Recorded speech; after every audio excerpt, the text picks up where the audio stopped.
Great. Can you just put our virtual guests up on the screen?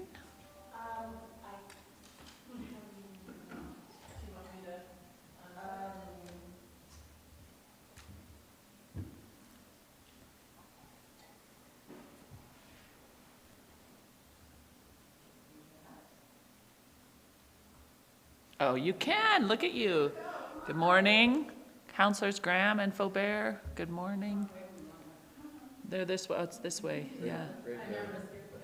Can you hear us? You both can hear? Okay. Okay. Great. Welcome. I'm going to officially call this meeting to order. I didn't do that last time, but we're doing it today, and we're going to start with an approval of the agenda. But before we do that, just wanted to start with a land acknowledgement. And so I've had the pleasure of being able to be outside the last couple of nights, even though it's been cold. It's really a beautiful time of year, right? When the mountains are covered in white and there's not many clouds in the sky, and it's dark in the valley, but it's light up high because of the moon. And I've been really, that's a thing we all experience living here. But on Tuesday night, I was at Arts Place, and the performers were talking about how magical that was for them to see. Really struck me as a thing that we take for granted. And yesterday, I happened to be in Calgary as the moon came up, and it was such a massive moon. And then it was really fun to watch it change as we drove back into the valley, and then to have it be lighting up, even though it was dark in the valley, that it was lighting up the sky and the mountains and creating just these magical views. And I've really been thinking about that interplay between dark and light. And when people ask me why we do land acknowledgements at meetings, or why we're really doing an effort to do them at the town, I was thinking about that last night in the context of that analogy. There's a lot of reasons to do land acknowledgement, but one of them is about bringing light into darkness. Canada's history with Indigenous people is fairly dark, and land acknowledgements are one small thing of many things we can do to bring and shine light in that darkness. And I just thought I would start with that, given we're living in the dark time of November, and we're also doing all this, but we're meeting to do all this budget work on these lands that were historically belonging to Indigenous peoples who were removed from them. So I want to start this meeting by acknowledging that we are on the traditional home territory of the Iahe Stoney Nakoda Nation, comprised of the Goodstoney, Bears Paw, and Chiniki nations, the Blackfoot Confederacy, the Tsuut'ina Nation, and the Métis Region 3. And I am committed to doing what I can to advance truth and reconciliation, and I'm really proud to work for an organization like the town of Canmore that is also taking that work seriously, because we are all treaty people. So with that, we need to approve the agenda for the November 10th Finance Committee. Are there any proposed changes to the agenda? If not, I'll move that we approve the agenda. All those in favor? Approved unanimously. Thank you. So up first, we have high-level department operating overview.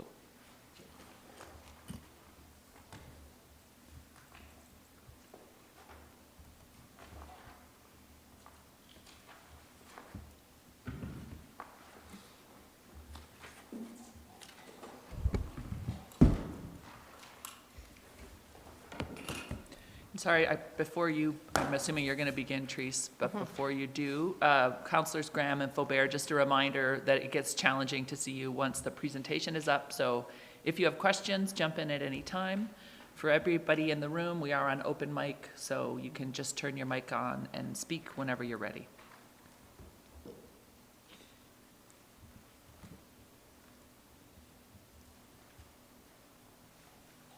Okay, thank you.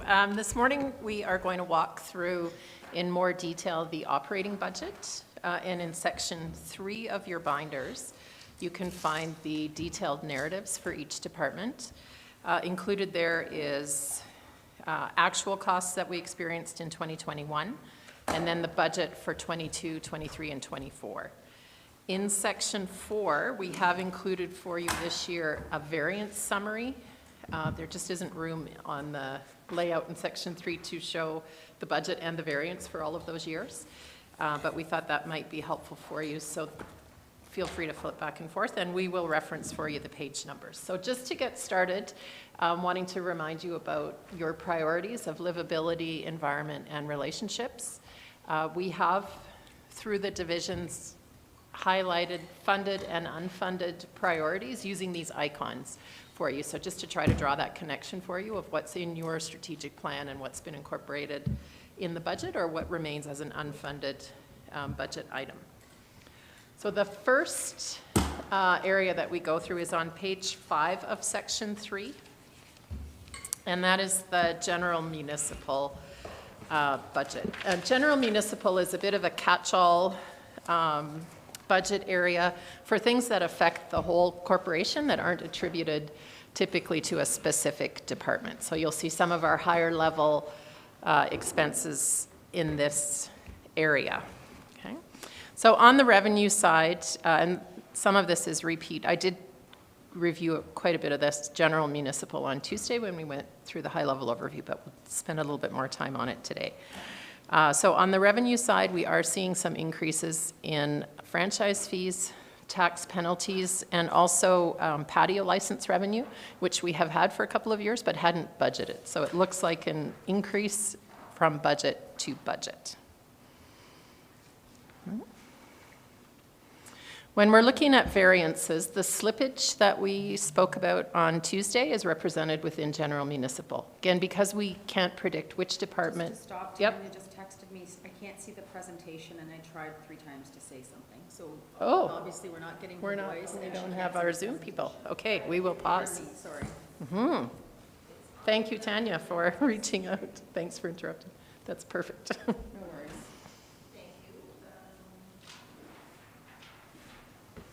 Icon.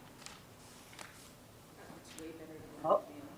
Can you hear us? I can hear you. Oh, we can see you now. Yeah? Now we can. Yep. Now Something you went can? wrong, sorry. Okay, good. Yeah. You couldn't hear us for a while. No. No. No. Take your time, Robin, yeah. Yeah, if in No. doubt, call a friend. Yeah. Tree's delicious. The little glaze. Is this what you were doing when your husband was No. Mm-hmm.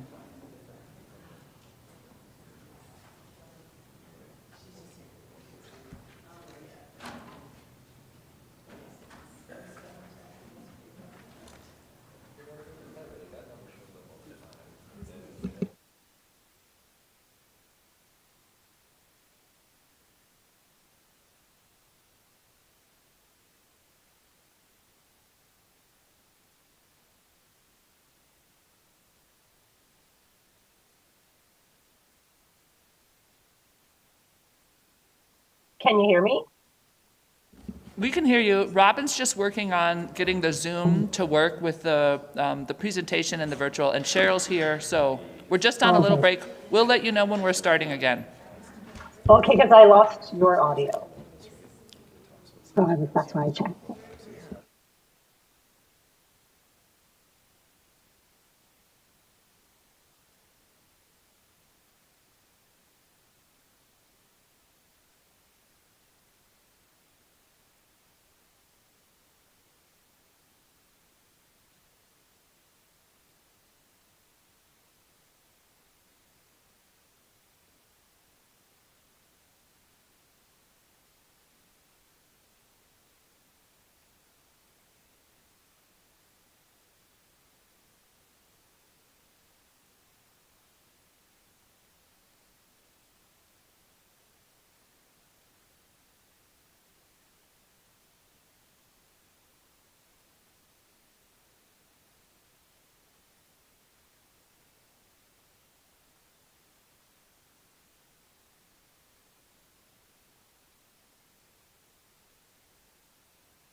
We're still trying to sort out our technology, so hold tight.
Okay, Councilors Faubert and Graham, can you see and hear?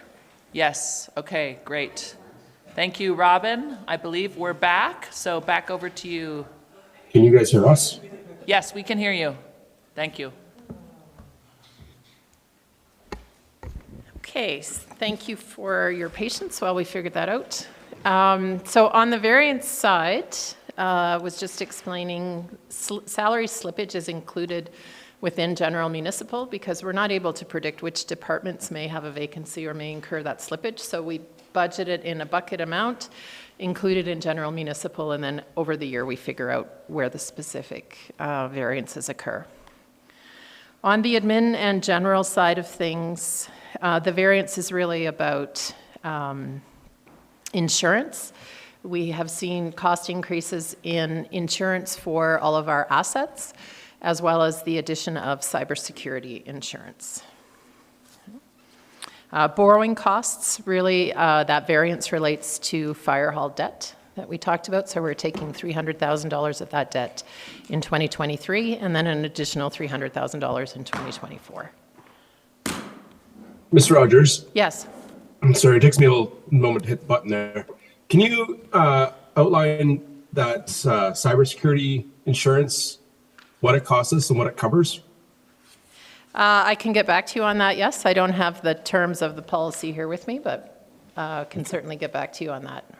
The cost is about $25,000, but as far as the coverage, I'll get back to you. Okay, thank you.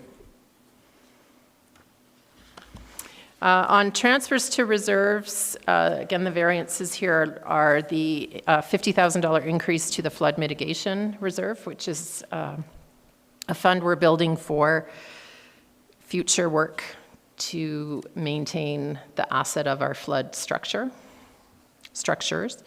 And then transfer to asset rehab of $200,000 and the art trust that Mr. Mackay will speak more about in his presentation, as arts and events is included within municipal services, but the reserve transfers come in general municipal, sorry. Just the mechanics of how we manage all of that. There are some increases that we talked about on Tuesday that are consistent across the organization, really being cost of living impacts and energy costs. And so we'll talk about specific impacts to each department, but those are across the board. So we won't spend a lot of time talking about them, but happy to answer questions if there are any. That is very high-level general municipal. It's kind of a unique one. We don't really have any departments within general municipal, so we just share it and get on to the next one. Okay? All right. Okay, I'm going to take the next couple slides. If you're following along online, this is page 9 of the agenda is where we're starting. If you're following on tab 4, the variance sheets, it's page 5, and if you're following along in tab 3 on the high-level overviews, it's what's on the slide here, which is pages 6 and 7. And so that's the council budget. So the business plan priorities have been updated in this document to reflect your 2023 to 2026 strategic plan and your goals. And there are a few variances to note in the 2023 budget. The first is under admin and general services. It's increased by $8,000. That's to account for our membership fees, because since we increased to a population of 15,000, we've been able to join the Mid-Sized Cities Mayor's Caucus, and there's an annual fee for that caucus, so we've budgeted for that. And then we've increased contracts and services by $11,000. And Teresa, if you can advance, thank you. That $11,000 is around 2 different items that are linked to your strategic plan. So these are funded actions that are included in the budget. One is elder fees and protocols, so the ability to invite more members of Treaty 7 nations to our town events. And then the other is to budget for ongoing advocacy for provincial policy changes on resort municipality status and tourism community designations. So those are really the only substantial changes.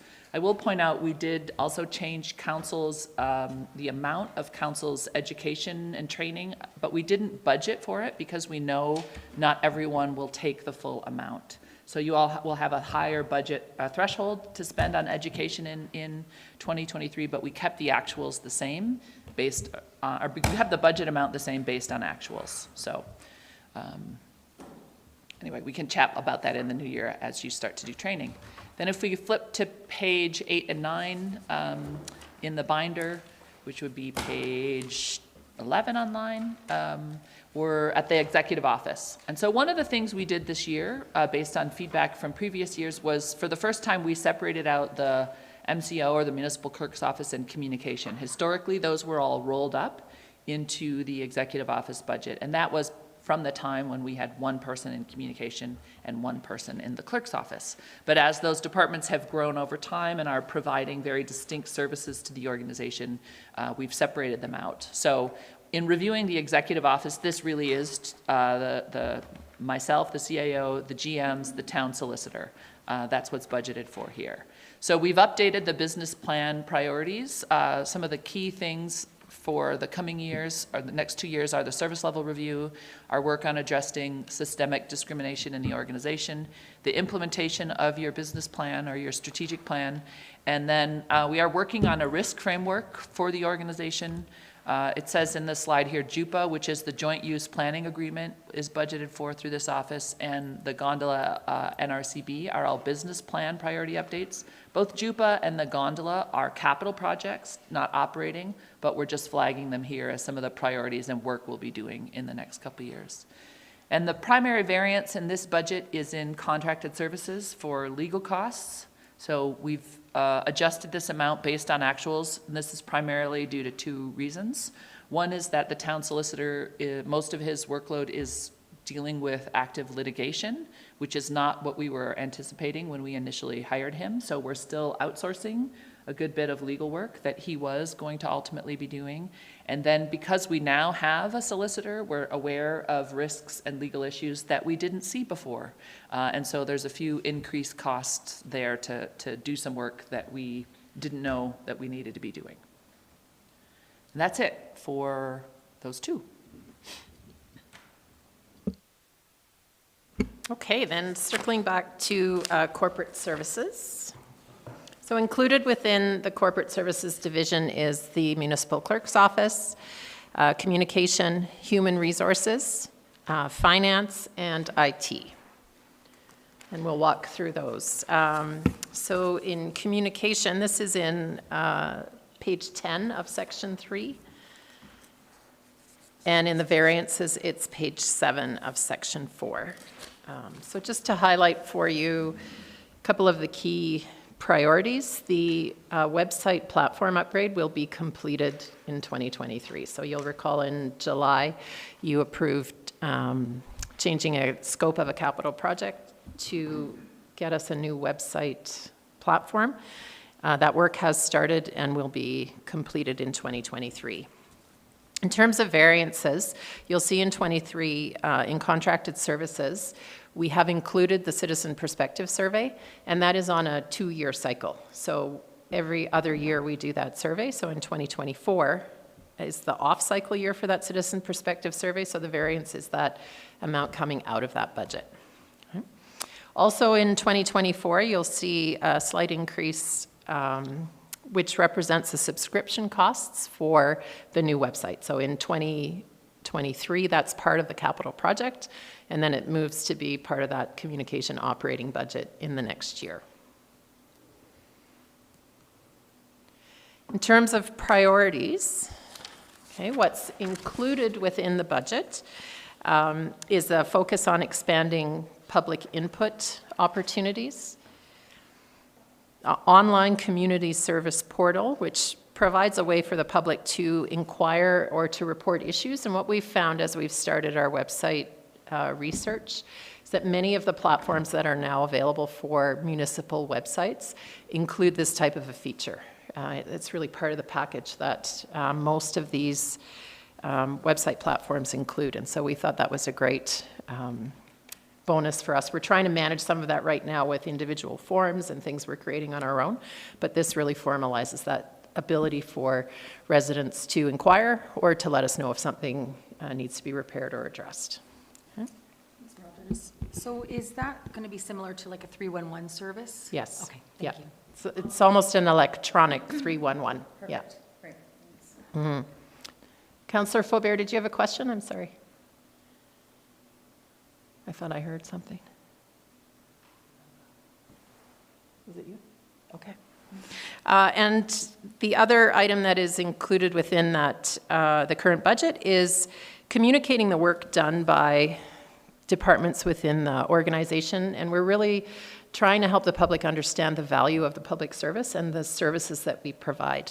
And so really tweaking the work plan that communication has will allow us to focus on this throughout the year and throughout both years of this budget. On the unfunded side, we have 2 priorities in communication. And one is in 2025, this really relates to Council's priority about being explicit in how the organization's actions and initiatives demonstrate environmental leadership. Ms. Smithers will talk, I think, a little bit more in the sustainability section about the biosphere, but in 23 and 24, we're looking to work with the biosphere on that priority. And then we have a proposed new position in communication in 2025, which can then support that work as well. Okay. We also have an opportunity that we're trying to explore for increasing public input by establishing a citizen input panel. And there are really 2 ways that we can approach this. Currently, we're planning to do that work in 2025 if the communication position is approved in that year. An alternative for council to consider would be to increase contract dollars either in 2024 or 23 or 24, pardon me, to get some contract support to establish that citizen panel earlier than the 2025 timeframe that we're currently planning for. Okay. Moving on to the municipal clerk's office. This is on page 12 of section 3 or page 8 of section 4. 2 key variances just to draw your attention to. One shift that we're looking at making is transferring responsibility of SDAB from the planning department into the municipal clerk's department. That makes a lot of sense for separating the regulator from appeals. And so we'll be making that switch in 2023. We're just getting ready to onboard a new employee in that team. There's some required training that needs to be completed, and then we'll work towards making that switch. Okay. On the contracted services side, we have included a slight budget for support around FOIP requests. We've had an increasing number of those requests, which are quite time-consuming to respond to, and there's a legislated requirement to respond to them. It's not an optional bit of work. And also learning through the FOIP requests the need to formalize our privacy impact assessment process, and so we've got some support there as well.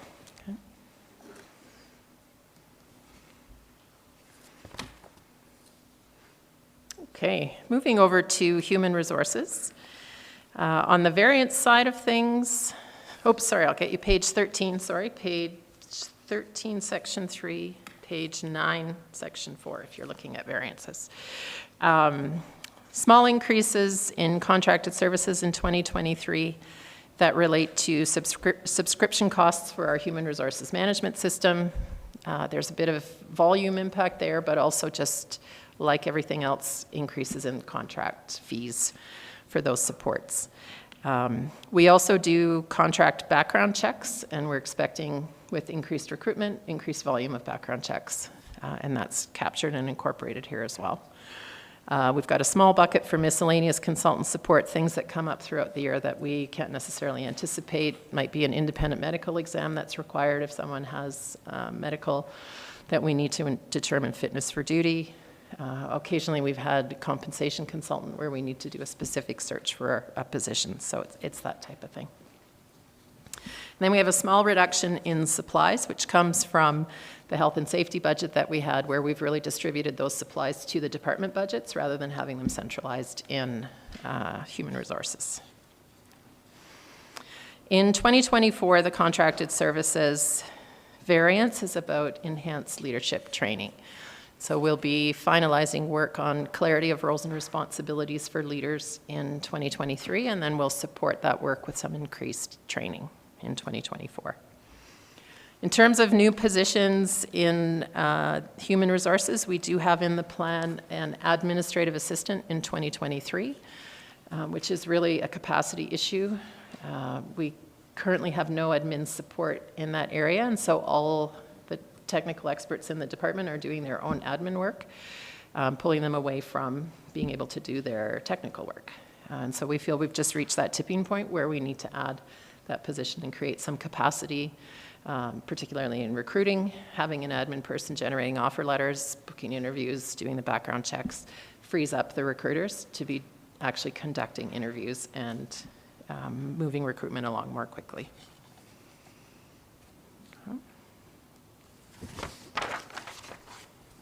We have a few priorities that are included within the current budget.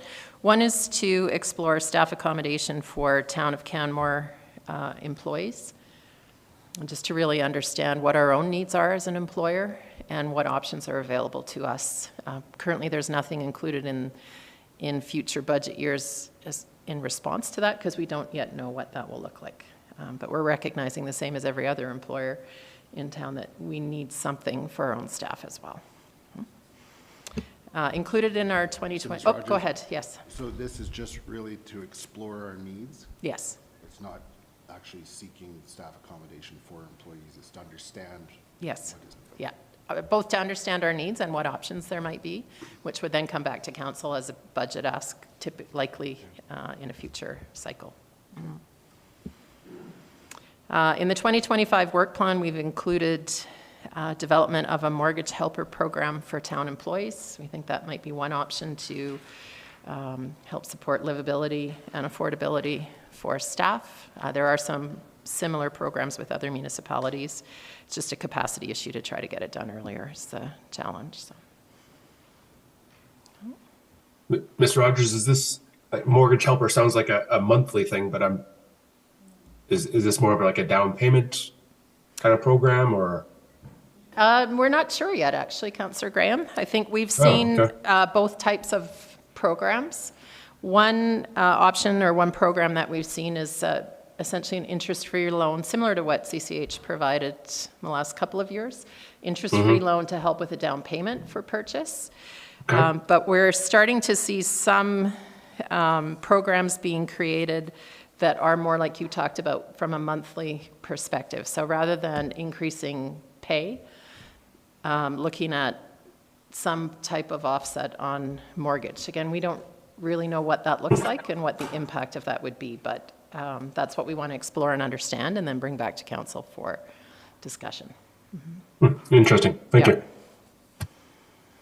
And then finally, identifying opportunities to reduce living wage for the town as an employer. The Human Resources Department will be working closely with Economic Development once the labor market strategy is completed. And the findings of this study apply to us as an employer the same as they do really any other employer in town. What we're looking to focus on is those factors which influence the living wage. How can we impact lowering the cost of living rather than increasing wages? So things like fare-free transit, benefit plans, childcare, food, all of those factors help reduce the living wage and increase affordability. And so again, we're looking at that from the lens of the town as an employer.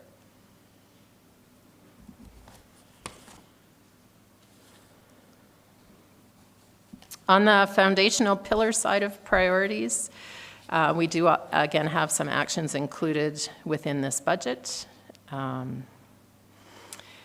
The largest, or I guess most impactful of which, is the inclusion of cost of living increase or adjustment, really to account for inflation and the high cost of living within the community. Again, our employees as residents of the community face those same affordability challenges.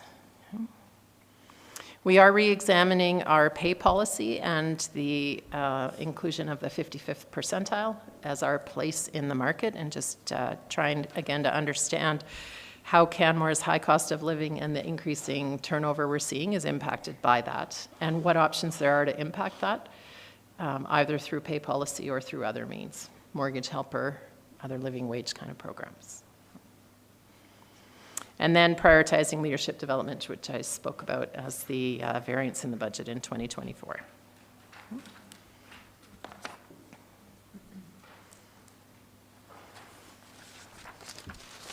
Moving over to finance, from a variance perspective, this finance is page 15 of section 3 or page 10 of the variances section. Couple of items here on the contracted services side of things. We're seeing inflationary increases in both the assessment and the audit contract. We had renewals scheduled for both of those contracts in this year, and we're seeing the impact of inflation on both of those. And then we are seeing some increasing telecom costs across the board. If I could ask, so when we say a $50,000 increase for higher assessment contract fees, Yeah. so going from what to what with that 50? I'll get my partner here in crime here to pull up the contract from and to, yeah. 300-ish to 350-ish, but. Okay, so Yeah. about, it could be about a, what is that, about a 17% interest, or 17% increase?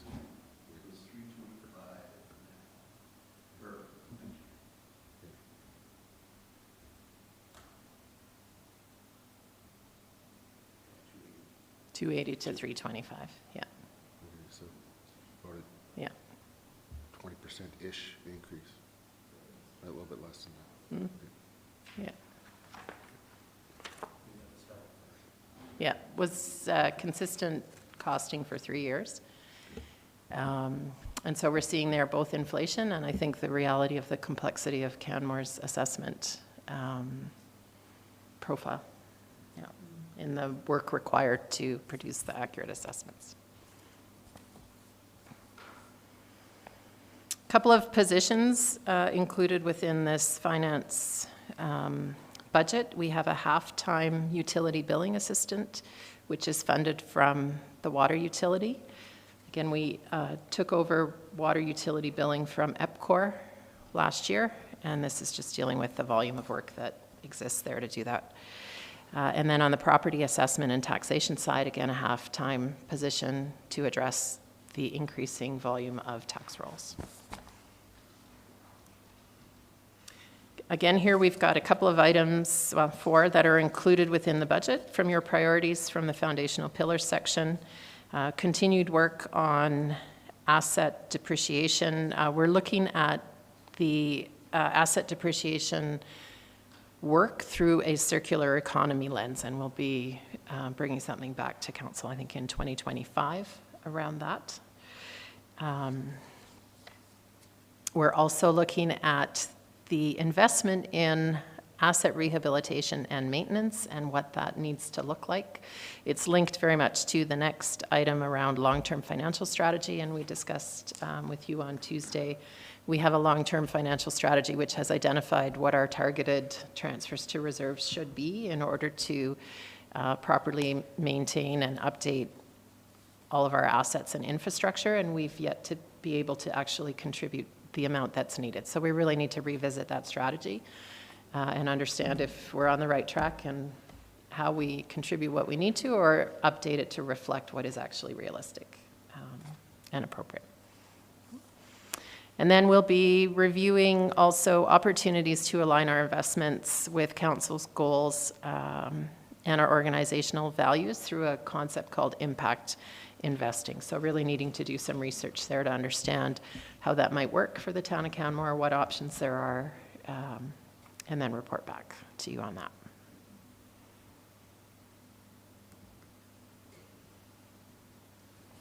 On unfunded in finance is a capital project, and I think I put the wrong year in the summary. It's actually an unfunded project in 2024, not in 2025, and that is to revisit the property tax task force.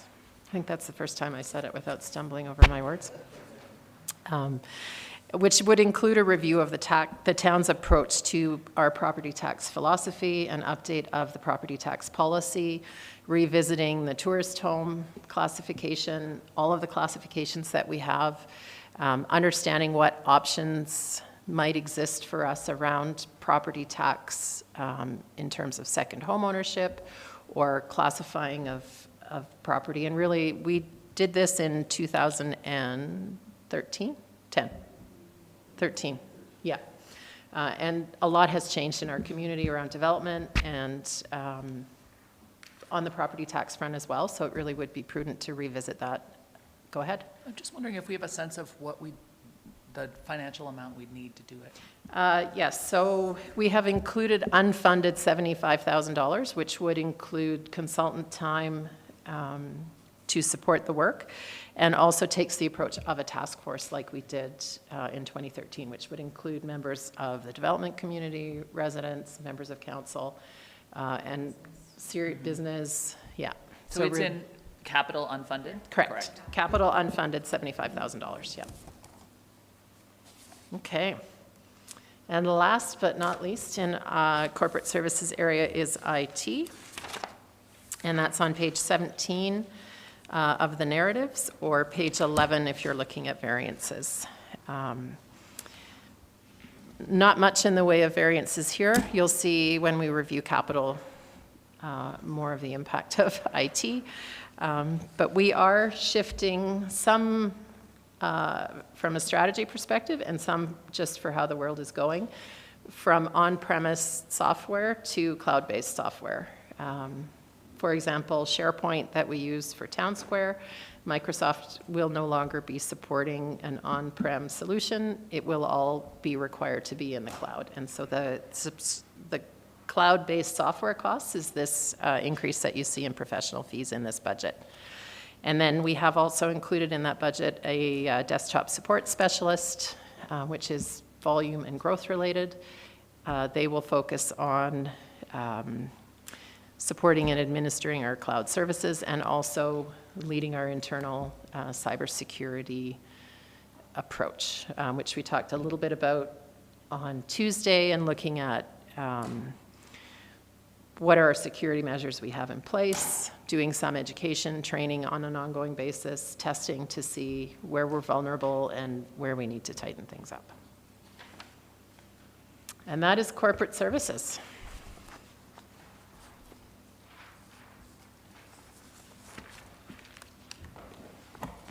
Over to Scott.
That's right. Okay, municipal services. So what I'd suggest as we get into municipal services here, what I'd encourage you to do is focus less on the handout slides and more on the narrative. Really my intention is with the PowerPoint and presentation is to highlight some of the items in the narrative, but there may be additional detail there that you want to be aware of. As we go through, I'll certainly note variances and encourage you to ask questions as we go department by department. And then I think we'll have some discussion around some of the options in municipal services. The goal really of providing you the information that you need to make choices around prioritization when we roll up and look at all of our options later on. With that, I'll jump in. So municipal services, I suspect that most of the Finance Committee is familiar with what exists in municipal services. But here's an overview.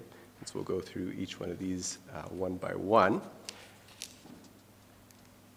Economic development will be first.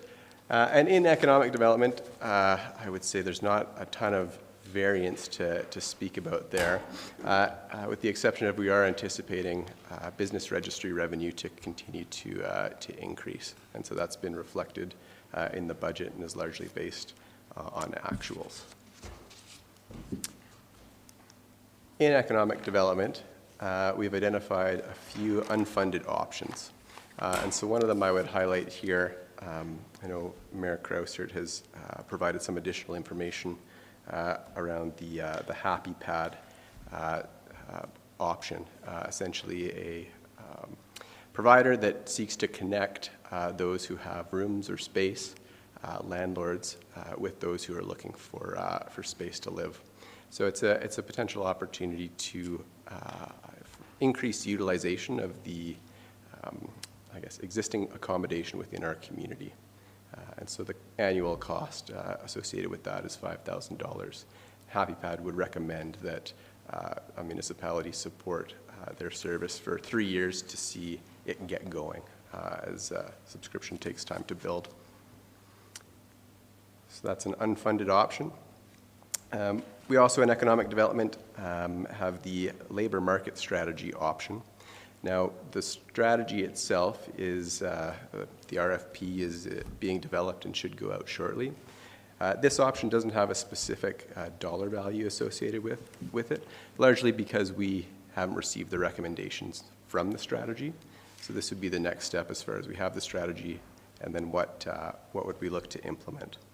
And there's implementation options, both that we'd be looking at internal to the town of Canmore and how we operate the organization, as well as what options are to implement some of the recommendations in the community. When would the study be done? It's a good question. I do believe it'll go into 2023. I can get back to you on a specific date.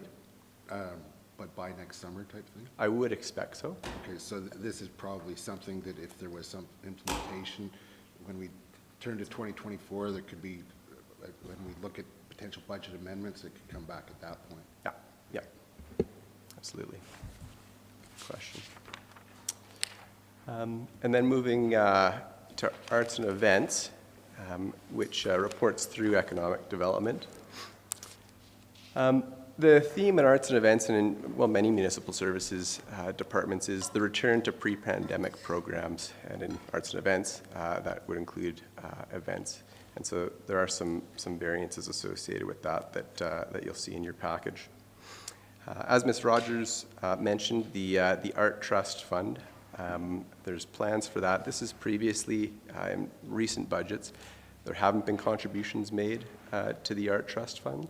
So you see variances in the 23-24 that have contributions now being made to that fund, or made again to that fund, and growing between 23 and 24 to support the micro grant program, which is a program that's part of the public art policy. We haven't developed the grant parameters yet, so funding that grant opportunity has not been included in 2023. But you'll see the variance in 24 where that grant program has been funded. So program to be developed in 23, and then grants to be provided in 24. Also, you'll see that within the arts and events budget, there is some maintenance of our public art collection planned. So repair and maintenance of our existing public art.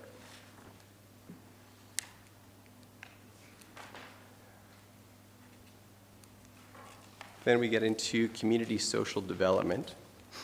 And within community social development and in the budget narrative package, you'll see a few different pages related both to community social development as a department itself, as well as our family community support services and family connection center.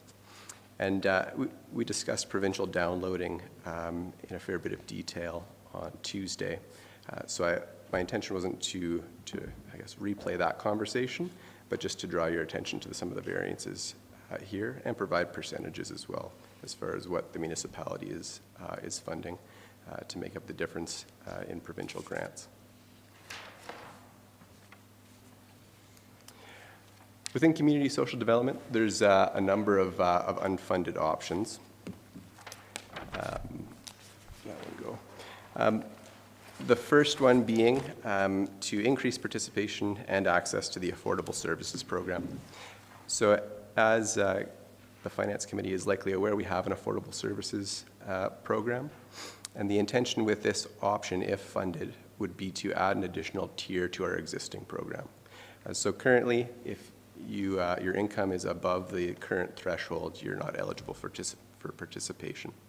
The intention would be to add an additional layer to that. So if you, say, are in Tier 1 of the program, you receive more support. And then if your income is a little bit higher, you still receive support, but not to the same extent. So an example may be if there's a discount or a municipal service is provided at no cost to those who are participating in the program in the first tier. If you're in the second tier, perhaps the discount is 50% instead of free. So there's some support provided for what some may refer to as the missing middle when it comes to the income range. Mr. McKay, Yes. how many people subscribe to the Affordable Services Program? Do you know that number? I do. I want to say it's approximately 300.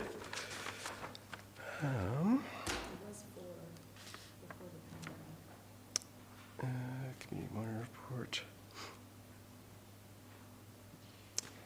It's going to be 300 to 400 rather than, would you like a more specific number there right now, Councillor Graham? No, actually, somebody told me a number substantially higher than that. So I guess I'm just curious as to what I thought was the number and what your reporting is very different. That number is quite low, I would think. Sure. Maybe If we went to to a second tier, what do we think we would be able to attract there for the participants? The estimate is that the new program would result in approximately 170 new households participating. Was that 300 to 400 number of households, or was that individuals? That's what it is, it's household. Maybe households. Yeah. Households. Okay. We'll confirm though, yeah. Okay. Okay. We'll circle back to that one. Thank you. I also have a question. Go ahead. Is the Affordable Services Program currently only open to Canadian citizens, or does it allow permanent residents or people on work visas to apply? I do believe if you are a resident within the municipality, it is open to you. Just not for people who have a tourist visa, that sort of thing. That's what I recollect, because I remember those pieces being teased out, so like. Sure. Sorry, so this is my recollection, and Scott, please correct me if you find out different information. So my recollection, it's 300 to 400 households, Councillor Graham, when we did this pre-pandemic, the last count. And with regards to the other question, what was the question, sorry? Permanent residents, okay. So I remember there was a discussion about like, you know, young people that come here on a tourist visa to work for a year or two, are they eligible to be on the Affordable Services Program? No, because they actually have to come with a lump sum of money in their account when they come to Canada. But if you're a permanent resident or a Canadian citizen, yes. Okay, I've had people who are permanent residents say they can't apply for it, so I will go back to them now. Thank you. Because my question would have been, if it was Canadian citizens and we opened it up, how many more people could we help? But We can look at that. That might be a difficult number for us to fine tune, but we can certainly look at that. Councillor Fulbear. Any other questions on the Affordable Services Program enhancement? Mr. McKay, could you remind me what the income threshold is for Affordable Services Program for a single and then a family? I believe it's just two numbers. It used to be 31.5, I believe, or 31.2 for a single. Certainly. So for a single individual, the current threshold is 35,846. Thank you, yeah. I can provide the full chart separately if folks. No, that's fine. For me, other people might be interested. And then the family's probably like, or double that number, probably. Single parent, there's a family size of 3. So a family size of 3. Oh, okay. Yes. Yeah, Okay, so it it's does go changed up. now. It's not just like, okay, gotcha. The single's a good one to know. Thank you. Okay.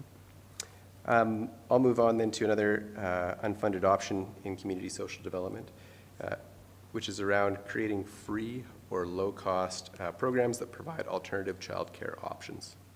And so related to that one, in September, the Committee of the Whole received a report on the Adventure Club Summer Pilot project, which was a pilot that occurred last summer, where Community Social Development provided children's programmings for portions of days during the summer months. And so the option here is to no longer have that be a pilot program, but to continue that program on an ongoing basis. And the unfunded or unbudgeted staff time associated with doing so is $8,000.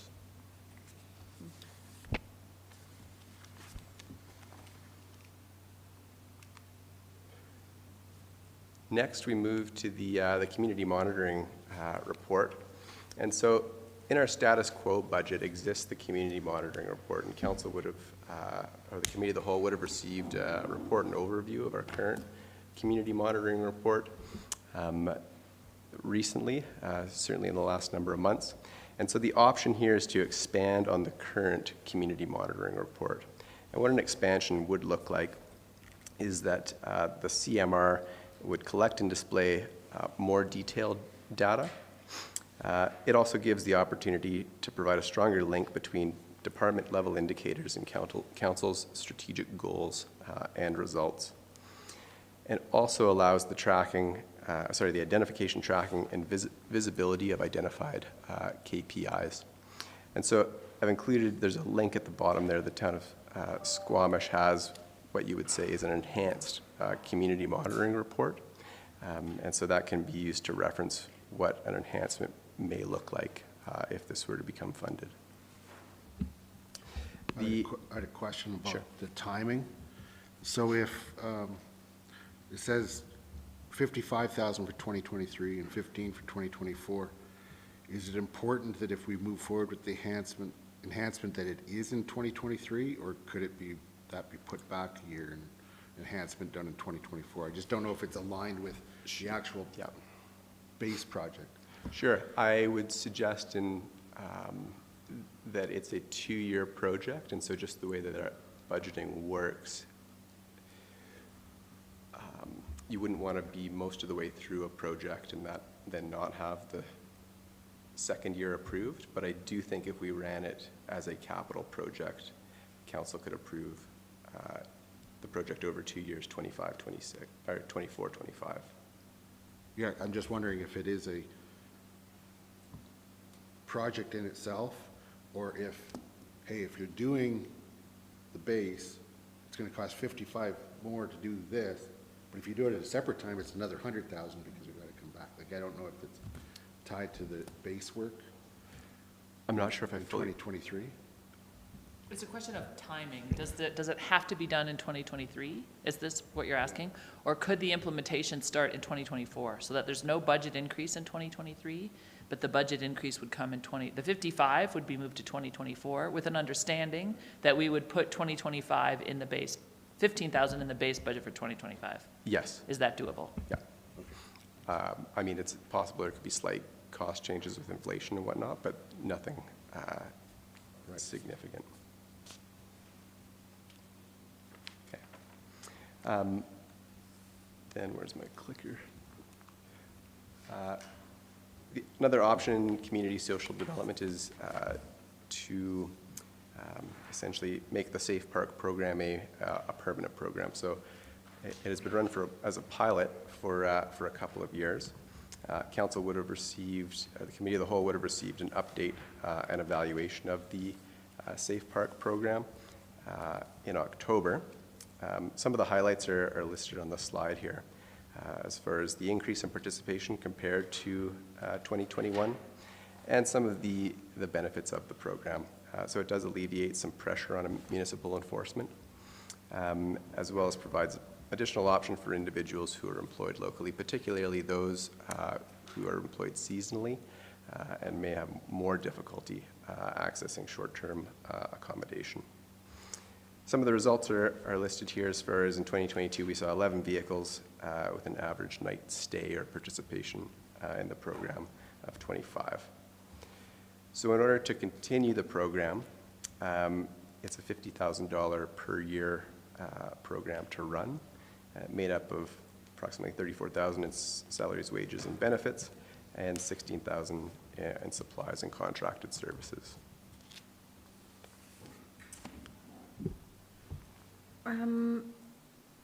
So $50,000 to continue the Safe Park program, not as a pilot.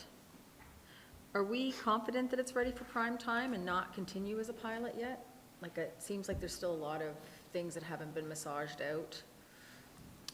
Sure, as far as the logistics and how the Yeah, operation, We ran it during the pandemic.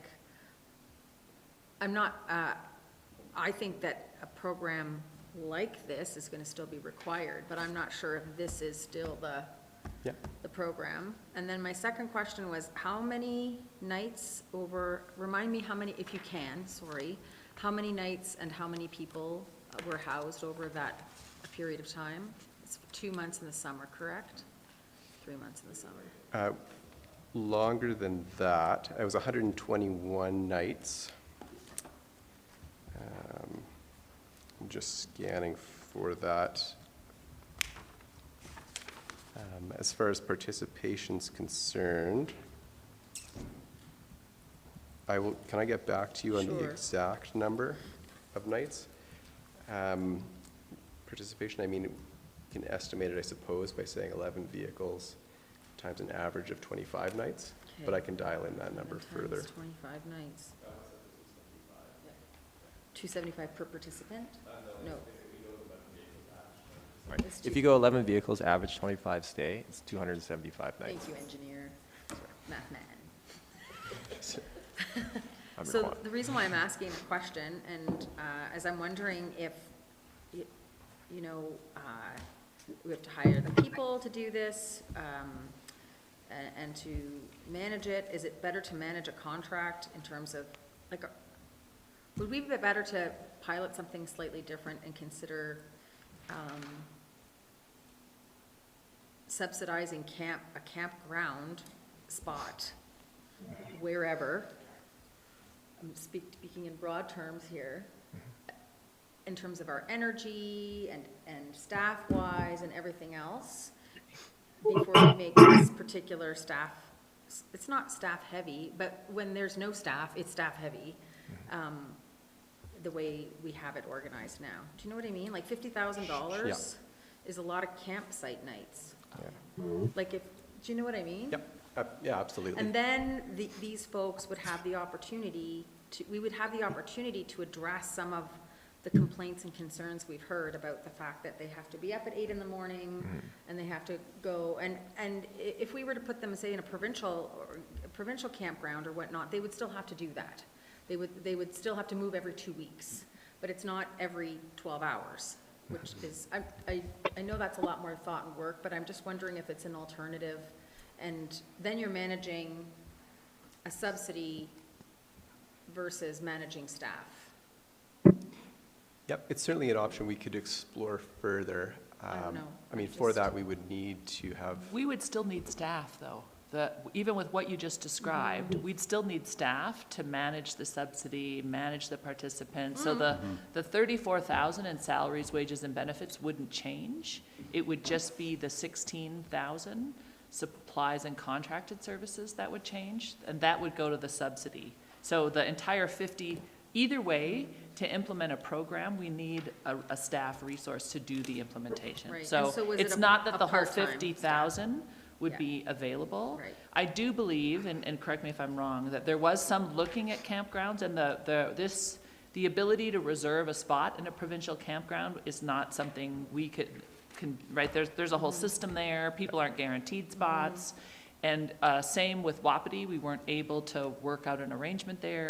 So I'm not sure that it would be easier or more cost efficient.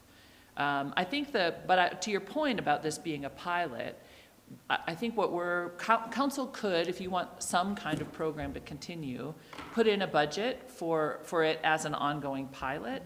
The issue administration is raising here is that this program is not funded going forward in the budget. So if there's not funding, the program will end. And if you want something to continue, council can define and put parameters around what that is. This would put this in the budget as an ongoing operating expense going forward.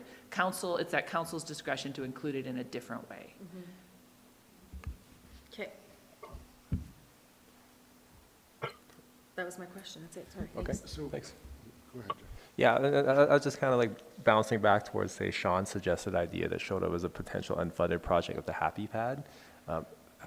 Would that dovetail a little bit with this for some of the overlap on how that, I'm not super familiar with this Happy Pad thing, how you.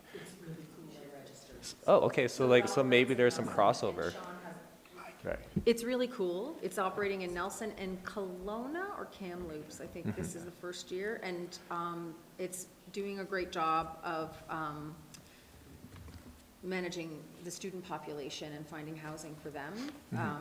I actually, over the summer, was curious, so I registered myself just to see how it worked and everything else, and then they keep sending me emails going, are you going to do it? And I'm like, I'm not in Nelson.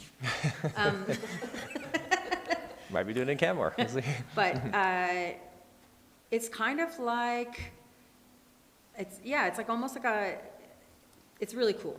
You go on as the renter, like somebody that wants to rent a room, and you tell them like what your preferences are and what kind of household you run and what kind of income you're looking for your room and so on and so forth. And then the app takes a percentage of the overall rent. The app takes care of the rent, like you as the renter. So they're like send the rent middleman. to- Yeah. Yeah, okay. And Sean's got a full, he's done a lot more work on this. There's a potential, there's some overlap, but it really depends on if the people using the Safe Park program really do have the funding, because you're paying rent Yeah. for the house, and it's more than they'd be paying in the Safe Park program. Yes. So it really depends on their means. It's two different types of accommodation, I would totally agree. One is within a home, the Yeah. other is in your car or Yeah. in your van or whatnot.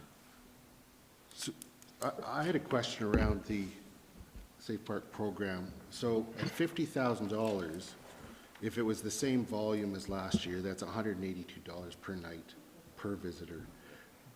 But with that $50,000, to what capacity do you think we could go? Like if there was demand could we handle 40 vehicles, average 25 nights? Yes. You know, and then it's a much lower cost per night at the same dollar outlay. Yeah, great question. I would suggest that based on how the program was structured, the pilot program was structured, it was designed to accommodate potentially up to 40 vehicles per night. So I would anticipate that funding, since it mirrors what was included with the pilot, would be sufficient to provide that volume.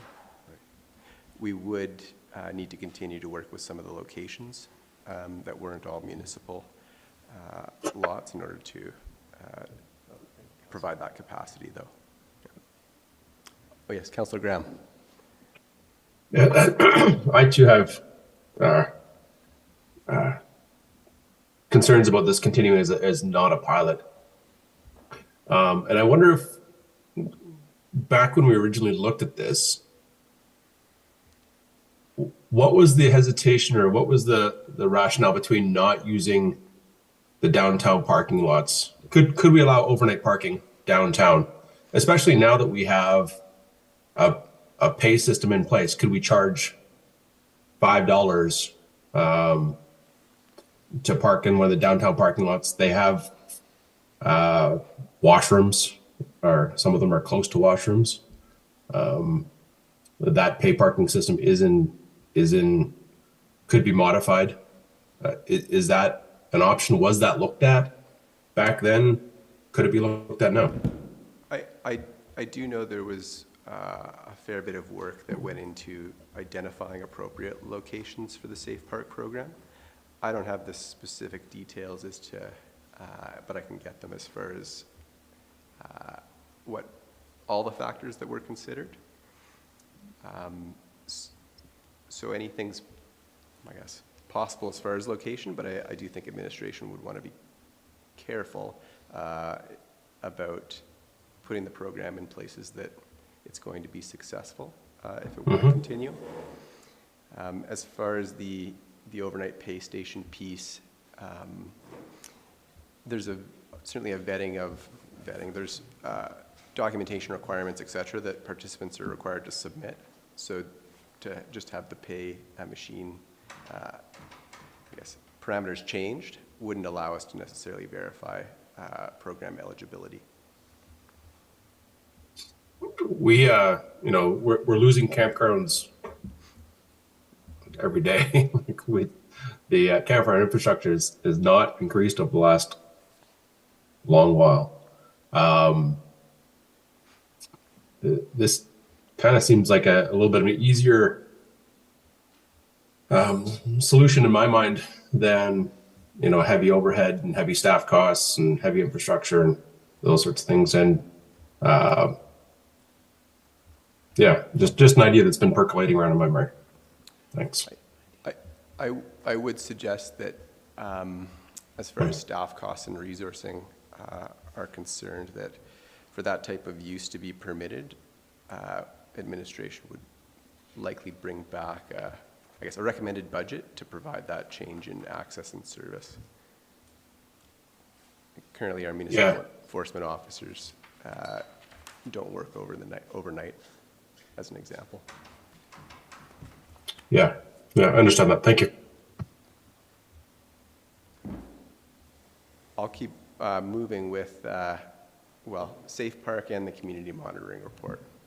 So this is where I want to make sure we go through this and there's good understanding, because it can be a bit confusing as far as the resourcing options are concerned. So please stop me at any point. So if council were to fund the Safe Park program on an ongoing basis, and the community monitoring report continues either in its current state or as an enhanced program, there are two resourcing options that we can consider. One is essentially maintain the status quo as we have during the Safe Park pilot and how we've operated the community monitoring report to date with contracted services. The other option would be to fund one full-time equivalent to fill the part-time work required around Safe Park and take on the work that's currently contracted out related to the community monitoring report. So I'm going to go through those options, but I just want to ensure everyone understands the if-then associated with it. Yeah, okay, perfect. I believe this type of position has been discussed with council previously. So on the left, I've shown the expenses if the Safe Park program continues and the maintenance required for the community monitoring report, either in its current form or the enhanced version. On the right, we see that with these potentially two programs running, we do have the option to move some of the contracted services in-house and roll what is currently a part-time community evaluator position into a full-time position.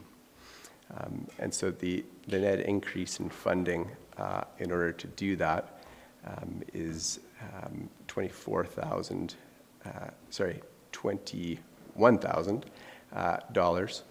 and it has a few benefits associated with it. Largely with full-time positions, we achieve a higher level of retention with staff, and also more individuals tend to be interested in a full-time position. We also, with a full-time resource, would have additional capacity which could be used for other functions such as grant writing and accessing either funds for the organization or assisting community groups to access funds in support of, I would say, council's strategic plan or other community priorities. I have a question. So just because I think the addition of the 25,000 is confusing me. So I just want to make sure I'm clear. Because I'm keeping a list of options that we're walking through so we can summarize it all for council at a future finance committee meeting. So we're saying in 2023, the community monitoring report expansion would be 55,000 and the Safe Park would be 50,000 for a total of 105,000 in 2023.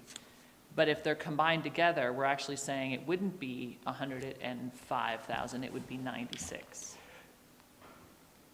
So the expansion, I would say, I'm treating the expansion as completely separate. Sorry, what's the expansion? The expansion of what? Of the community monitoring report. Okay. this would include the ongoing maintenance of the community monitoring report, either the expanded version or the current one. And that's already in the budget. Correct. Not the expanded, just the current. Yeah. The contracted maintenance of 25,000 is already funded. Yeah. Is that, No, it doesn't, I still don't Okay. understand 105,000 in 2023 or 96,000 in 2023, or no? so if we were to do the expansion of the community monitoring Yes. report, there'd be an And the addition. safe park, The expansion would be an additional 55,000 in 2023 to do the expansion work. So that's not included here. This, you, I can't follow it, I'm sorry, but I don't need to. Is it really, you're suggesting, if we approve a safe park of 50,000, then we could just fund that 50,000 with a part-time position, and then the CMR, which is already funded 25, fund it that way. But if we wanted to spend another 21,000, we could hire another position to cover both. so essentially this, the option on the left here is how we've been doing it already. So let's take the expansion off the table for the purpose of outlining this. So we spent about $75,000 during the pilot to maintain the CMR, which is a program we've been doing for quite some time, and run the Safe Park pilot. If the Safe Park program were to become permanent, we can continue to do that or hire a full-time permanent position to do both of those things, the part-time work associated with Safe Park and the work that we've been contracting out. Which is 96,000 instead of 105 in 2023. Where's the 105 come from? Well, the 105 comes from 55,000 for the community monitoring report expansion and 50,000 for the Safe Park program. Those are two asks in 2023 that would total 105,000. But I'm seeing here 96. So what I'm assuming is that if you want to approve both, it's actually a little less than looking at them separately Because the 55 would be on top of the 96. Yeah. Okay, I think that needs to be added in. So it would actually be, to do both would be, it would- 151? Yes. 151. Yeah. Okay, Well, if you did the expansion, you'd add 55 to both sides, Yeah, because this is not including the expansion. It's simply if we fund the Safe Park program, because the CMR program continuing is already funded, not talking about the expansion. right. Yeah. Is that, yep. okay. I figured there'd be discussion on that one. I think we should bring back a slide that shows all three options. Okay. Just, and we can do it when we get to options, just so that it's really explicitly clear. Yeah. You bet. I have a question. Okay. Go ahead. With the Safe Park program, say council wanted to continue it, but we weren't necessarily settled on what it looked like. Is that something then that would come back in after budget? You wanted to continue it. Say we want to put it in the budget, but we're not clear on what it looks like at this point in terms of the program delivery. I would, as a pilot or as a permanent program, I suppose would be. So what I'm seeing, so we've already done a pilot, right? And I don't see in front of me a proposed permanent program. What I see is a budget to include this as a service next year. But in all the discussion, I don't quite understand what the Safe Park program would be, like where it would be specifically and what it, is that right? So like, I would like to be able to approve funding for a program, understanding what that program would look like, or understanding that soon what that program would look like would come back to me. So administration just gave an update on the Safe Park pilot at a cow. Yep. and was suggested at that time that if council approved the budget, administration's recommendation was that the program continue in the same, they weren't recommending any changes or a different approach. They were suggesting that the program continue, that there was growth from year over year, that it's nascent, and that there was an interest in continuing to work to develop it. So I don't, unless council directs us differently, administration wouldn't be going back to the drawing board to create a new or different program. It would be a continuation of the pilot that was run for 2 years. I think what we're suggesting to council would be, instead of having it become permanently in the budget, it could be identified as an extension of the pilot, but unless we're directed otherwise, we're not going back to the drawing board to redesign the program. Okay, yeah, I just like when I'm looking at some of like the overall cost of delivery compared to the number of people whose needs are being met. I'm wondering if it's the best use of resources, but that's a good question for me to ask. Thank you. Thank you. Okay, I'll keep moving here. We'll discuss the RCMP. So as far as the RCMP is concerned, included in the budget is a decrease, anticipated decrease in fine revenue. And this is attributed to the RCMP indicating that they're spending an increased amount of time dealing with big C crime. So as opposed to, say, fining individuals for, I guess, less impactful crime, and the increase in mental health calls that they're seeing and the time and resources it takes to provide support there. You'll also notice the ongoing move to the 90-10 cost-sharing split. And so with that, we have not been charged at the 90% rate yet, but anticipate that will begin. So you may notice that in the 2022 budget, that was where we saw the big jump. We haven't been billed for it yet, but anticipate that to start in 2023.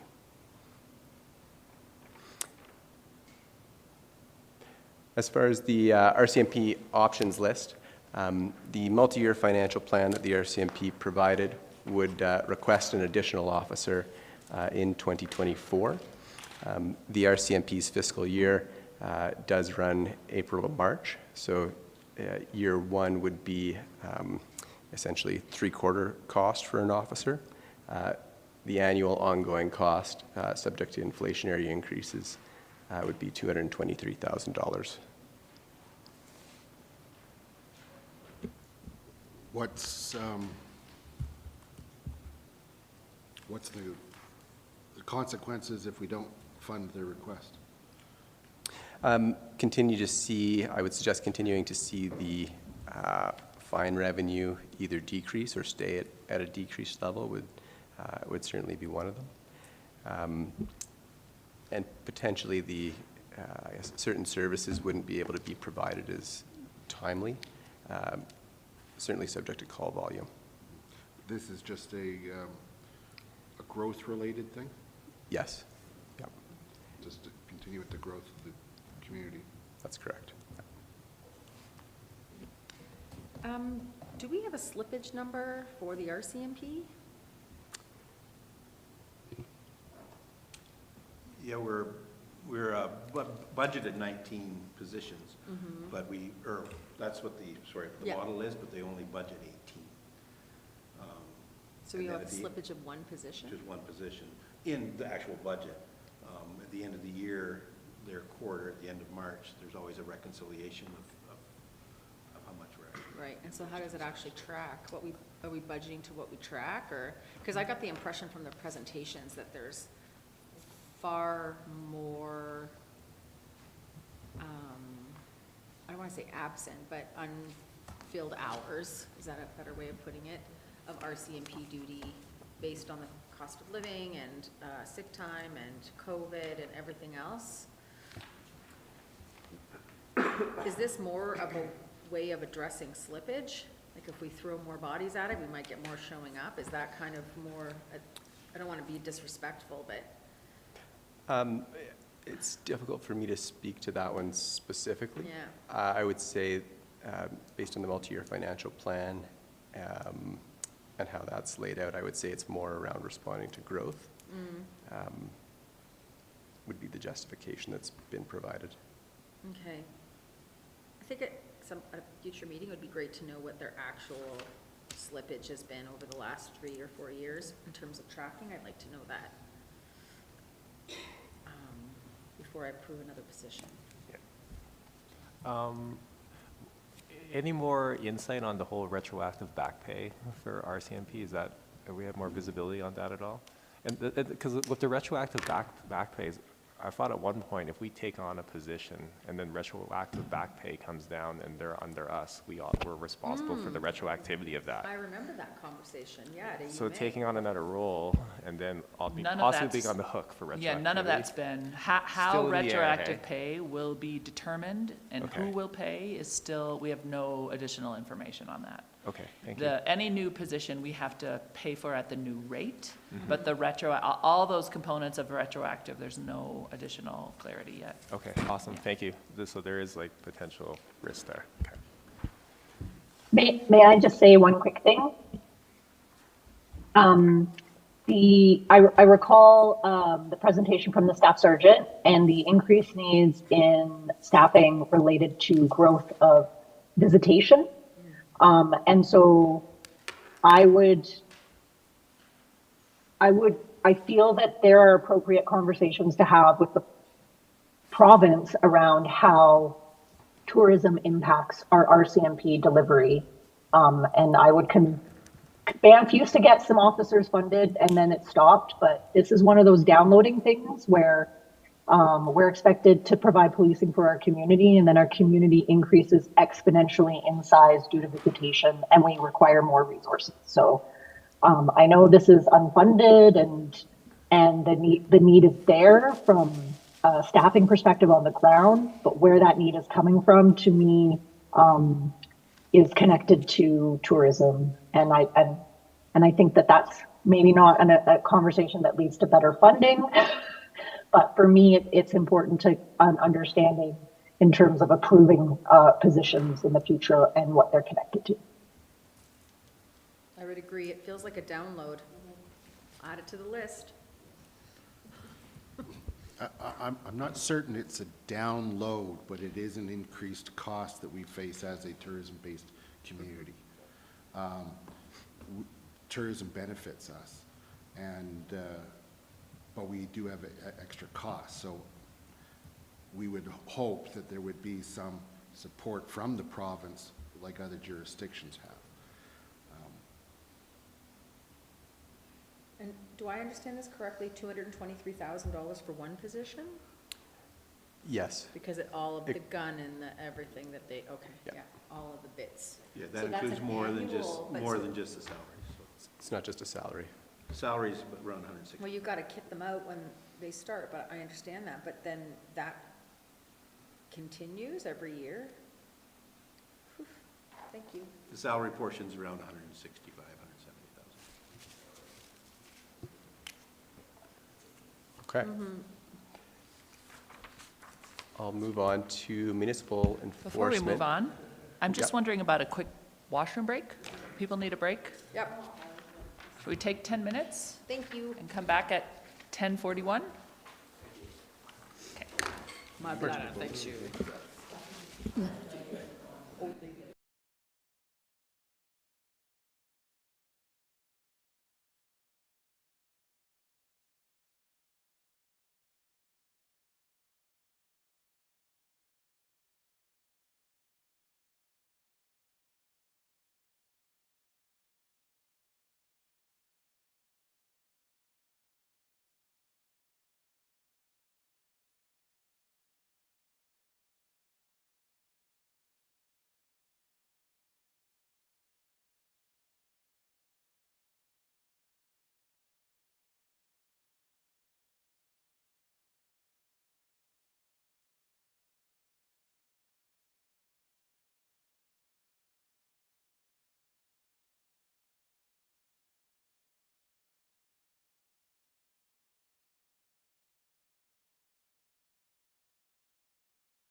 Bear and Graham are back.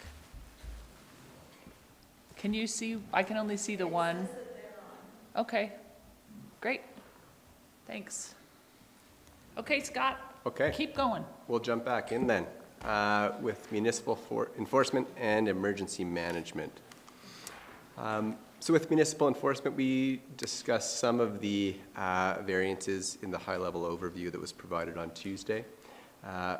So you'll see in your packages there, photo radar fine revenue, a decrease is anticipated. On the other side, paid parking revenue, we're anticipating, paid parking related fines, we're anticipating an increase. And we're also seeing or predicting more stable staffing within our municipal enforcement team. There's been some turnover there that has impacted actuals, but we're expecting that to flatten out somewhat. Whitney and I are going to discuss paid parking in detail coming up as far as revenues, expenses, and reserves. So I would say stay tuned for that one. There'll be a good discussion on that. As far as expenses are concerned, this was also mentioned in the higher level overview, but the move from four seasonal paid parking ambassadors to 2 full-time year-round and 2 seasonal, and that these are offset by fine revenue. And then also looking to reclassify the paid parking coordinator position, again, offset by fine revenue.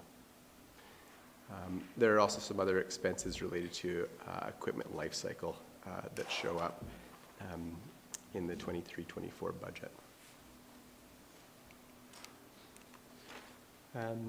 When it comes to options within the municipal enforcement department, one of the options is to increase paid parking revenue to assist with offsetting the costs of the multimodal shift. And again, that's a piece we're going to dive into deeper later on. So I'd suggest stay tuned on that one as well. We also have an option to increase feral rabbit removal efforts. So currently that annual contract is around $50,000. With additional funding, there can be more trapping work that's done. And so admins has identified an additional $35,000 as an option if council wanted to see additional effort put into that program. That $35,000 increase proposed unfunded, what would be the increase in rabbit mortality? It's difficult to predict that. Just curious. With certainty, I would say it's largely, it would be dependent on how well the trapping went, and I would say how many rabbits are in the community. Okay, thank you. On the emergency management options list, one of the options is to implement an emergency alert notification system. As an example, a text message-based system, similar to ones that exist in other communities. The implementation cost for doing a program like that would be $5,000, and you can expect an annual operating cost close to $8,500 for that option. Another option that could be funded is to develop winter and summer emergency response plans for unsheltered individuals. In many ways, this fits a climate adaptation effort, and in doing so, we would anticipate an additional $7,000 that would need to be funded for consulting fees in order to do so. When it comes to increasing intermunicipal collaboration throughout the Bow Valley, there's been discussion around a regional emergency management coordinator, a position that would be shared with at least the town of Banff. What I'm flagging here really is that there'll be information on this option coming to council at a later date. And so I would encourage council to stay tuned for that and then consider if this is something that as a community we'd like to pursue later on with a possible amendment to the 2024 budget.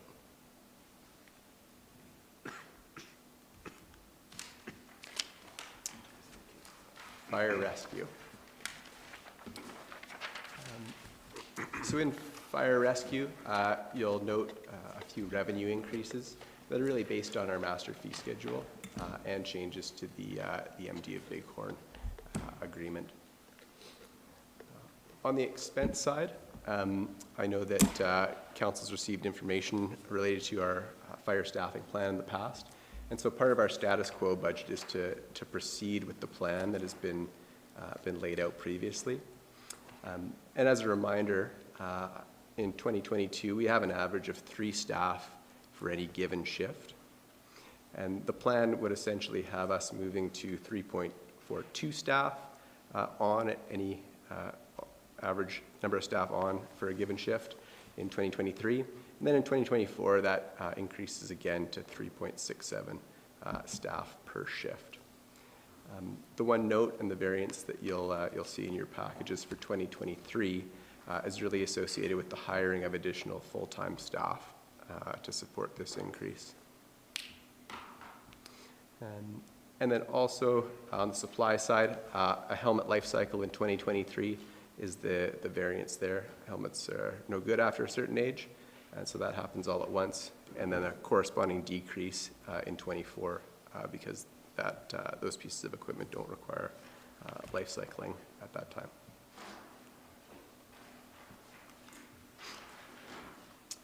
And then on to recreation. So in recreation, we're anticipating a revenue rebound back to essentially 2019 levels is what's being predicted. As far as fees are concerned, the Rec Services operating policy provides guidance when it comes to the setting of recreation fees. And so there have been changes made to our recreation fees over time as costs increase, that we maintain a level of cost recovery. On the expense side, a position conversion from 3 part-time staff into 2 full-time staff as part of the budget for 2023 and has an impact of $36,000. An important piece I'd like to flag for the Finance Committee is Recreation Services does have an operating policy which specifies a cost recovery target. And that target is to cost recover 60 to 70% of the operational costs associated with the delivery of recreation services. In 2019, we saw a cost recovery of approximately 75%. The budget that you have, I want to be transparent in indicating that this budget doesn't align with the policy at this point. It is an approximately 52% cost recovery. A lot of that has to do with the, rebounding from the pandemic, along with also the impact of inflation and COLA are the contributors there. So while knowing what we know today, I wouldn't expect that cost recovery to stay at 52% forever. It isn't in compliance with the policy as it's written. I'm not understanding that based on the numbers. It looks like the net surplus deficit is really low. Certainly, and so included. So where on what numbers are you calculating the 50%? Good question. So what's not included there are some of the costs incurred by our facilities department. Oh, okay. So for example, there'd be power costs which aren't reflected there. Any facilities staff required to operate rec facilities. So what we're hoping to see in this budget is a surplus of an amount that will cover a portion of those costs to get the overall up to 60 or 70%. Okay. That's what we've seen historically. Okay. Because right now it's looking like it's almost breaking even on just within itself, but it's not taking care of those other costs. That's right. Okay. Yeah. And Mr. McKay, oh, go ahead. when is the last time we increased prices at July. July? And they were increased by how much? I would have to get back to you with the specific percent, but it would have been a single-digit percent. I want to say between 3 and 5%, but I can get you that specific number. Okay. I will note that not every single price was increased.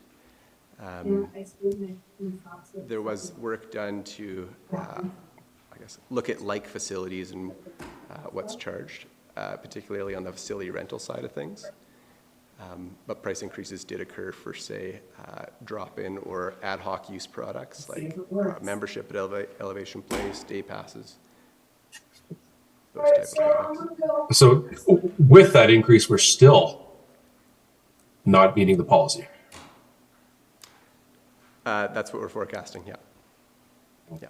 Okay, thanks. And I'll just jump in, and Scott, correct me if I'm wrong here. We actually have a plan to begin regular annual increases. So instead of, there were a few years where there were no increases, and then needs to be a big increase due to catch up. The Right. plan is to do a regular incremental increase so that we don't, when there is a big jump, we don't notice it in this way going forward. And I can't remember how many years we've done that. Maybe, we probably didn't during COVID. We didn't do increases during the height of the pandemic, so we missed a couple of years. But generally speaking, rec services has taken the approach of small increases frequently as opposed to large jumps occasionally. So this isn't the first time that we've increased by any means. Yeah, right. Okay, thank you. And can you remind me, prior to the pandemic, we were recovering cost at 60 to 70% as per our policy, correct? Yes. How do we compare to other, and I know it's sometimes comparing apples to carburetors, I get that. Yeah, I appreciate the analogy.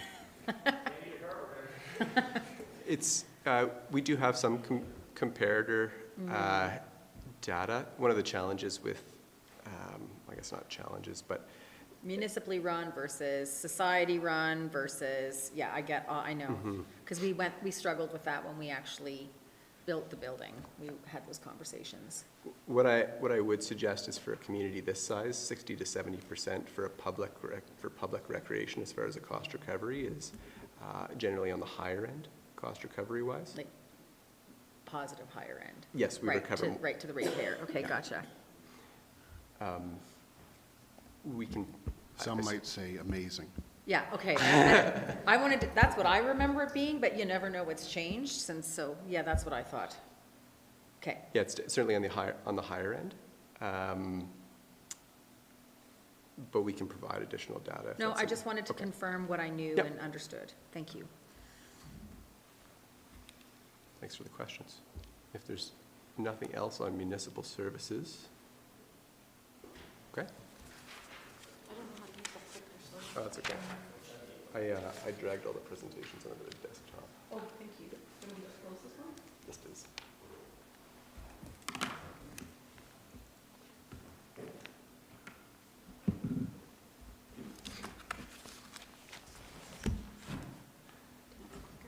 Yeah. See how it works?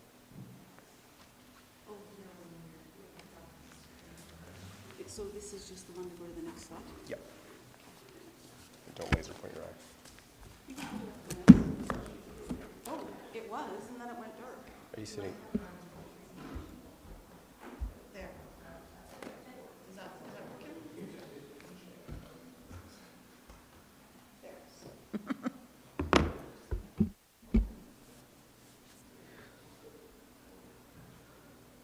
Alrighty. Hi. Hello, thank you, everyone. Oh, hey, want these? Take one and pass it around. Again, I would encourage you to follow along in your budget book. The slides are just pretty.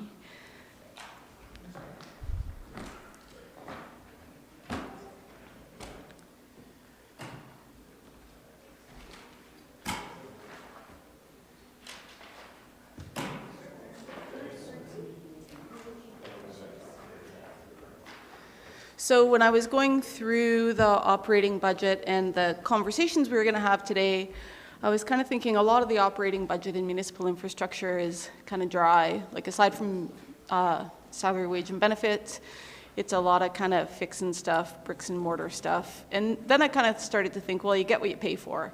And the budget is a lot about what you pay for, so I wanted to start with talking about what you get.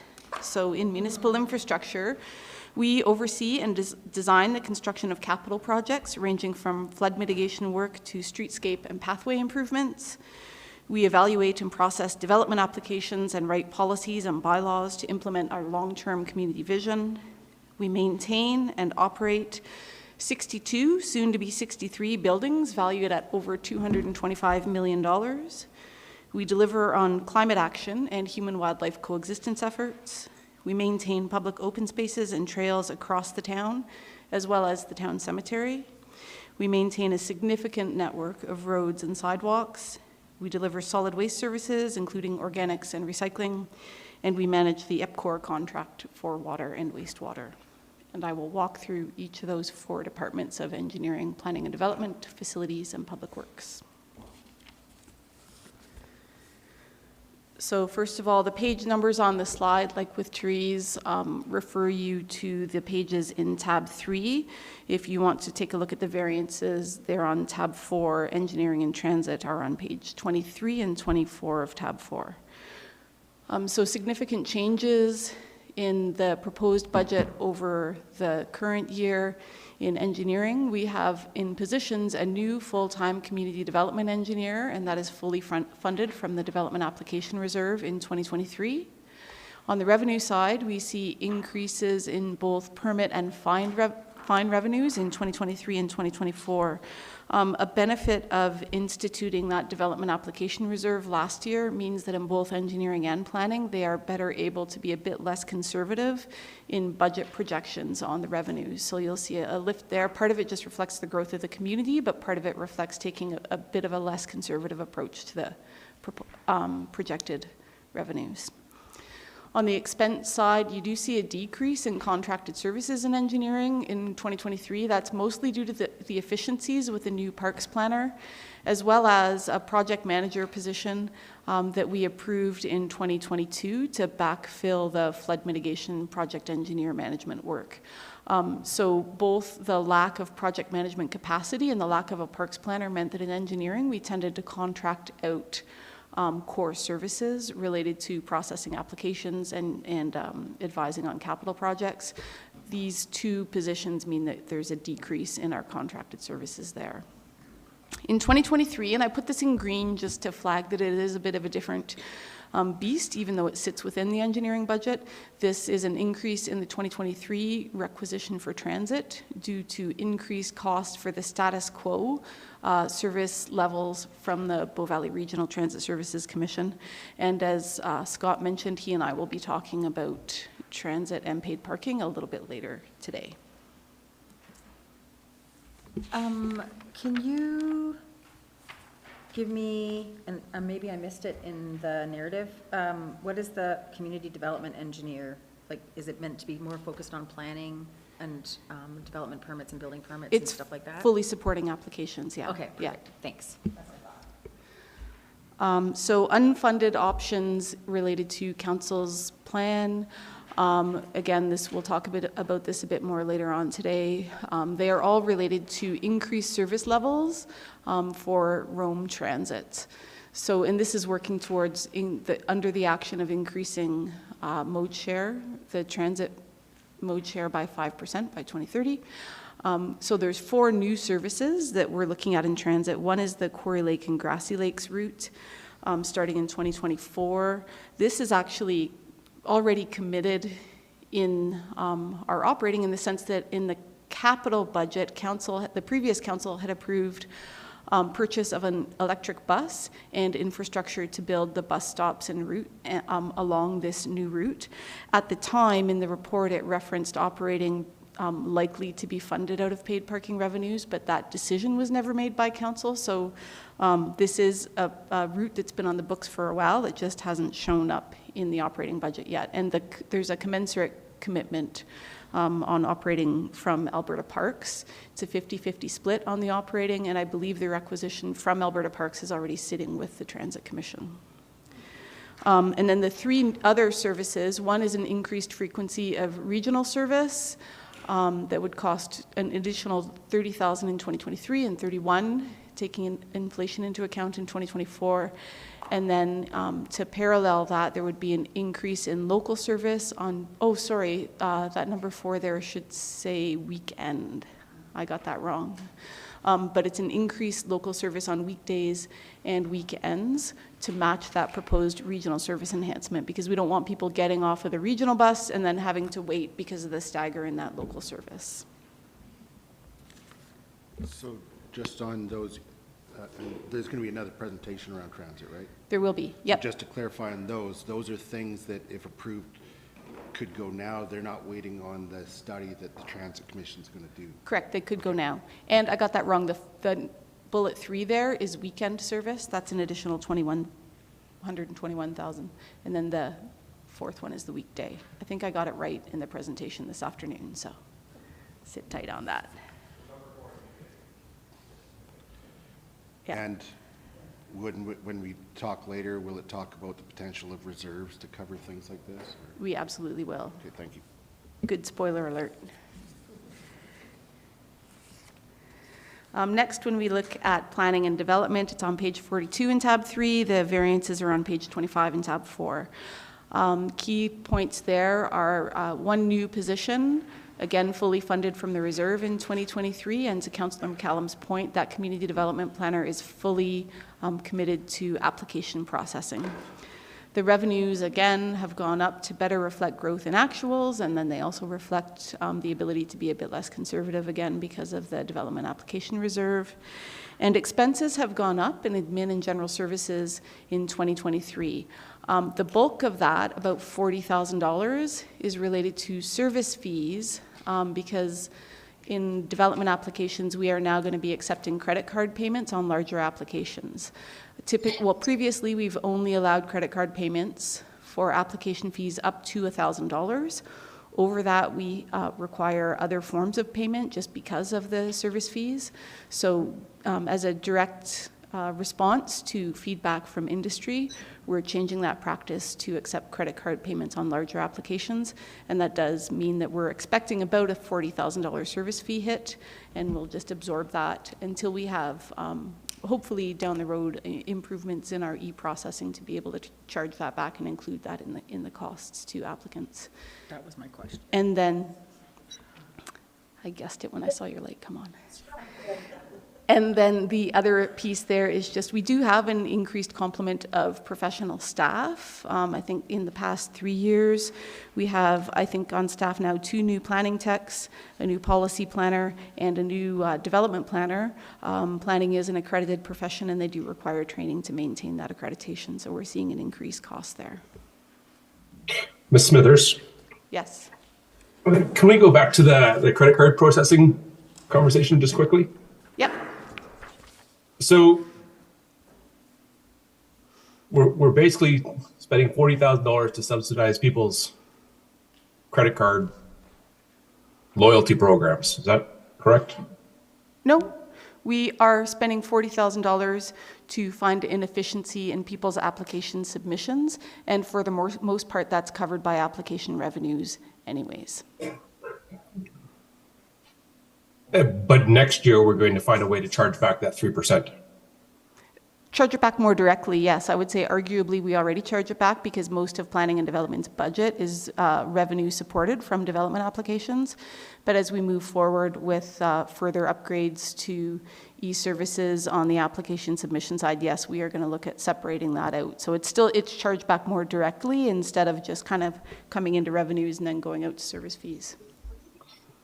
My understanding with some other conversations is that governments can't charge back credit card processing fees like corporations now can. I'll hand that over to Ms. Rogers. She's my phone a friend. Yeah. We all have one. That is correct, Councillor Graham. Governments are prohibited from increasing fees directly to the person paying the credit card. What we're trying to gather is some information and data and understanding how else we might achieve the same thing, which could be increasing rates and providing a discount if using a payment form other than credit card. So that legislation just changed this fall to permit retailers to increase those charges. Right. We're still figuring out how we can find a way to work around that. And also using, as we continue to advance our online payment through CityView, which is our planning software, and e-services, as Ms. Smithers mentioned, we need to understand what options are available to us. Okay, so we're looking at a short-term hit and then hoping that we have some solutions for next year. Correct, and even in the short term, the principle is the same. We're still effectively absorbing that service fee increase through the revenues that we accept for processing applications. Okay, thank you. Okay, so for funded actions in planning and development, under the livability goal, there was an action looking at investigating increasing housing stock through, in part, housing intensification downtown. So this is not a new project. Council approved a capital plan for the downtown, or a capital project rather, for the downtown ARP last year. I just wanted to touch back to that to acknowledge that we do anticipate moving forward with that policy work in 2023. So that is one avenue we'll be pursuing with regard to this livability action. Ms. Smithers, can you remind me, is it just like 9th Street to 7th? Is that sort of like the envelope of downtown, or is it the residential area slightly adjacent to downtown included in that ARP? So the policy project hasn't been scoped yet, Okay. so I can't give you a definitive Okay. answer. I will say, from the get-go, when we looked at a seasonal or even permanent closure of Main Street, given that it was a reaction to COVID and enabling social distancing, we never had the conversation with the adjacent residential communities on the impact on those communities and what efforts we might be able to take to mitigate some of those impacts. So I would envision that this would, to some extent, start to look at that transition from Main Street to the residential neighborhoods related to the impact of any kind of Main Street closure, because we haven't really looked at it comprehensively enough, because it was, the Main Street closure initially was just a reaction to COVID. Right. I guess I'm thinking more about the adjacency of residential immediately to downtown and how it goes from commercial / residential high density to, in some cases, extreme low density. Yeah. And how we could better feather that out so that perhaps the residential areas that are immediately adjacent to downtown aren't stagnating the growth and development and vibrancy of our downtown. Excellent point, and that is a really good example of what this bullet point would be Perfect. addressing. I just wanted to confirm. Thank you so much. Okay. Next, on to facilities, page 44 in section 3. If you want to look at the variances, they're on page 26. The changes in facilities operating budget relate to 2 new positions, and Ms. Rogers, flagged both of these. Correct.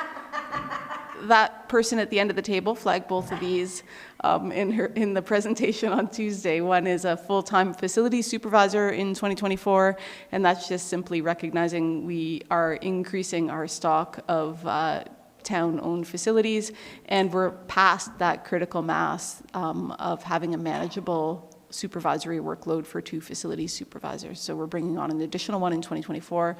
There's also a new project manager position in 2024.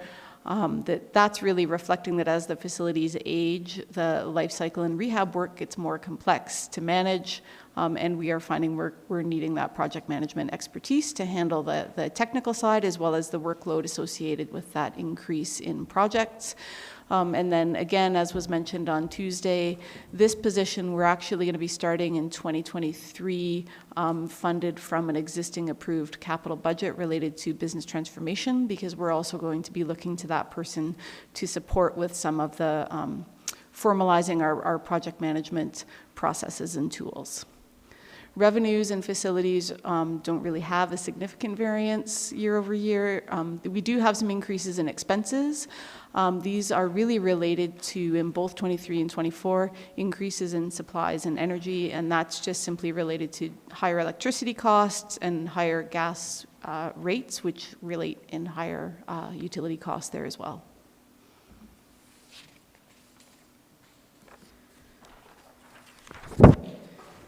In Public Works Administration and, oh, I had a question. sure. It was just on the budget impacts and business plan priorities under facilities. In the budget book. The design and repurposing of the existing fire hall into a new municipal use. Is that something that comes up in the capital budget as well, that is a discussion? Yes, it does. There's a capital project related with that. Okay, yeah, because my last recollection of the fire hall and what it would go to was different than a municipal use. So I'll wait for that discussion. Thank you. Okay, thanks. Ms. Smithers, with regards to the business plan priorities, implement a new downtown washroom facility that is larger, ... and all the other pieces. Will we see that as a proposed capital project in this budget, or is that kind of tied into downtown ARP and all that sort of big picture stuff? Yes to both. It would be potentially, I was going to say flushed out, but that's really bad.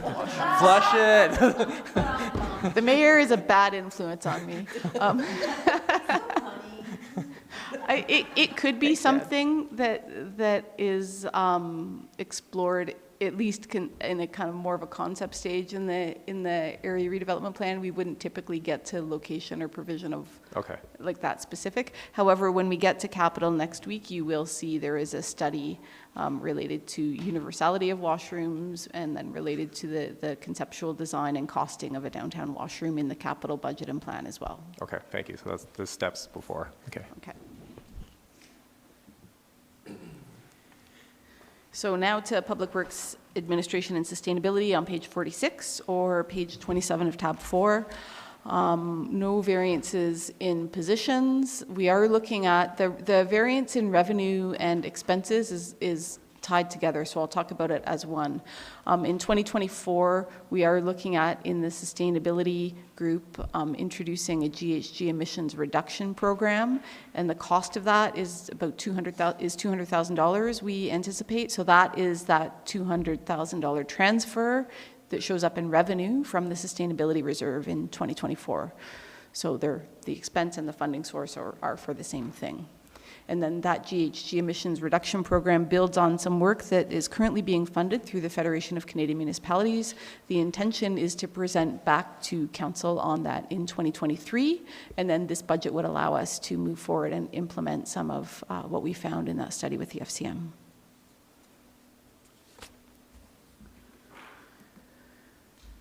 So funded actions in public works. One, as Dr. Caudle spoke to on Tuesday, we are going to be working with Biosphere on their funding agreement to ensure effective outcomes aligned with council priorities. So that will speak directly to increasing education and enforcement through collaboration with the province.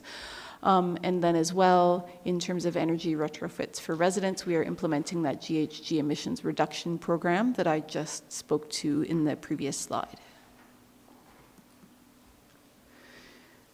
We also have in the Public Works operating budget actions related to removing plants on town lands that are known to be wildlife attractants. So we spend about $10,000 annually removing wildlife attractants on public and private property, and that will continue in 2023 and 2024. We also have, with regard to feral rabbit removal efforts, this is more discouraging the rabbits than removing them, but we do have rabbit proofing of Elevation Place to the extent that we can rabbit proof in the 2025 operating plan. Ms. Smithers, Yes. I'm wondering what it would cost to remove all of the wildlife attractant vegetation that the town has. I am going to get to that in... Oh, wait. Most excellent. 2 slides. Bear with me. Oh. Thank you. So unfunded options in Public Works. This is one that... Oh, man, maybe I didn't. Sorry, I got a little bit confused in my slides.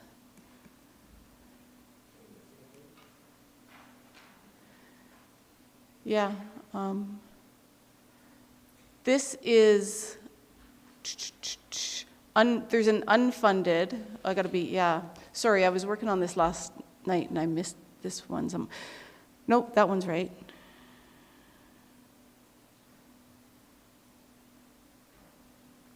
Oh, you know what? It shows up in parks. Yeah, sorry. It's there. Yeah.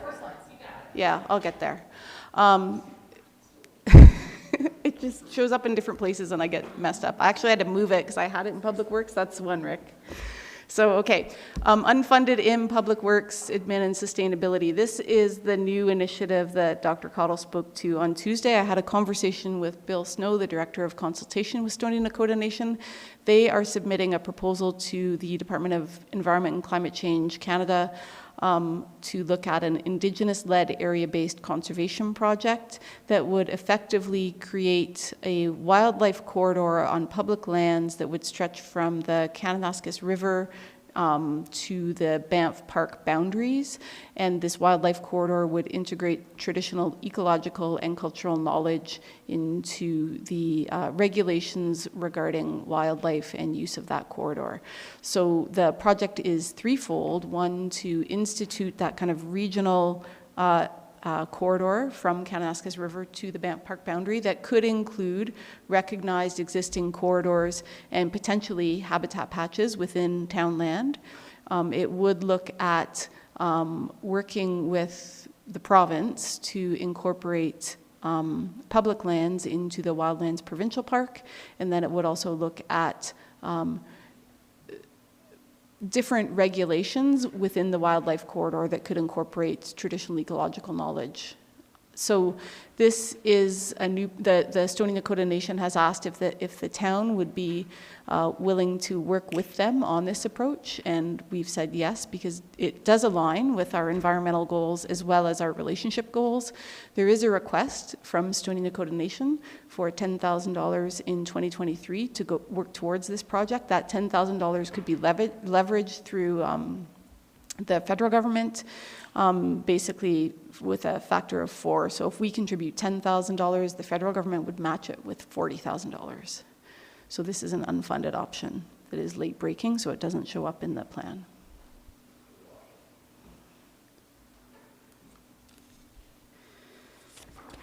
Okay, so now on to parks, where I can unconfuse myself from earlier. So this is page 48 in tab 3, page 28 for the variances in tab 4. So there is a new parks planner position in 2023 that accounts for some of the variance in positions. There's variance in revenues. There are two sources of this. One I added after I printed the slides, so my apologies there.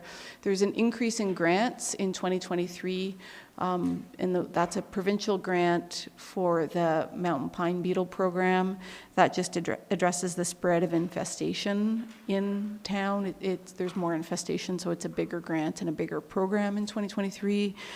There also is an increase in the transfer from the development application reserve for a portion of the salary of that parks planner position, recognizing that that position would have a role in development applications and development application related work.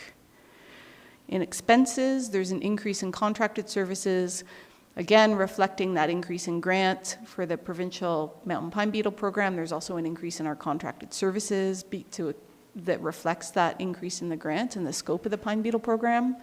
There's also an increase in contracted services just due to new service demands. So these are things like there's more landscape to maintain at the new fire hall relative to the existing one, and that's like weed removal, watering, that type of thing. And then also assumption of assets in growth areas. So there's some new there's some new assets in Stewart Creek. We have some new pathway connections that need maintenance, and so it's that type of thing in parks.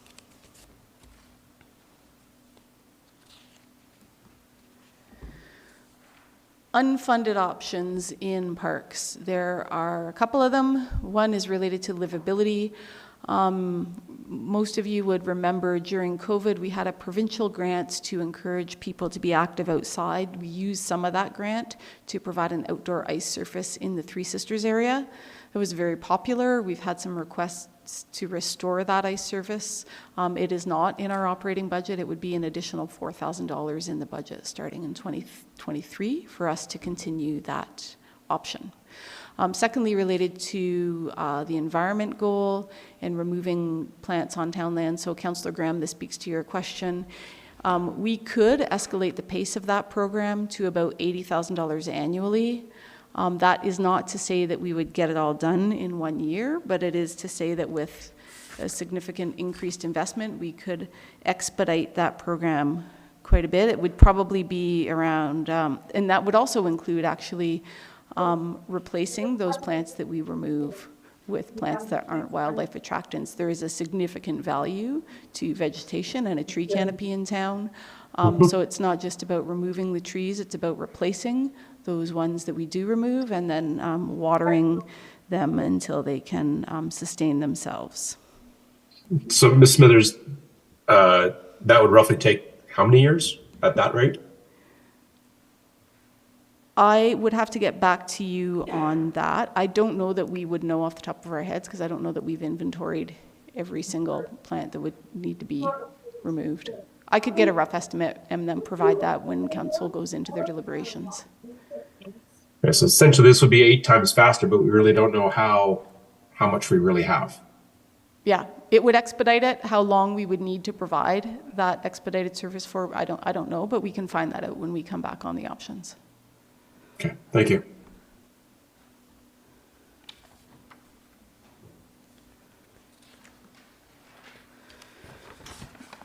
Streets and roads is on page 50, and their only real variance is the new fleet coordinator position in 2024.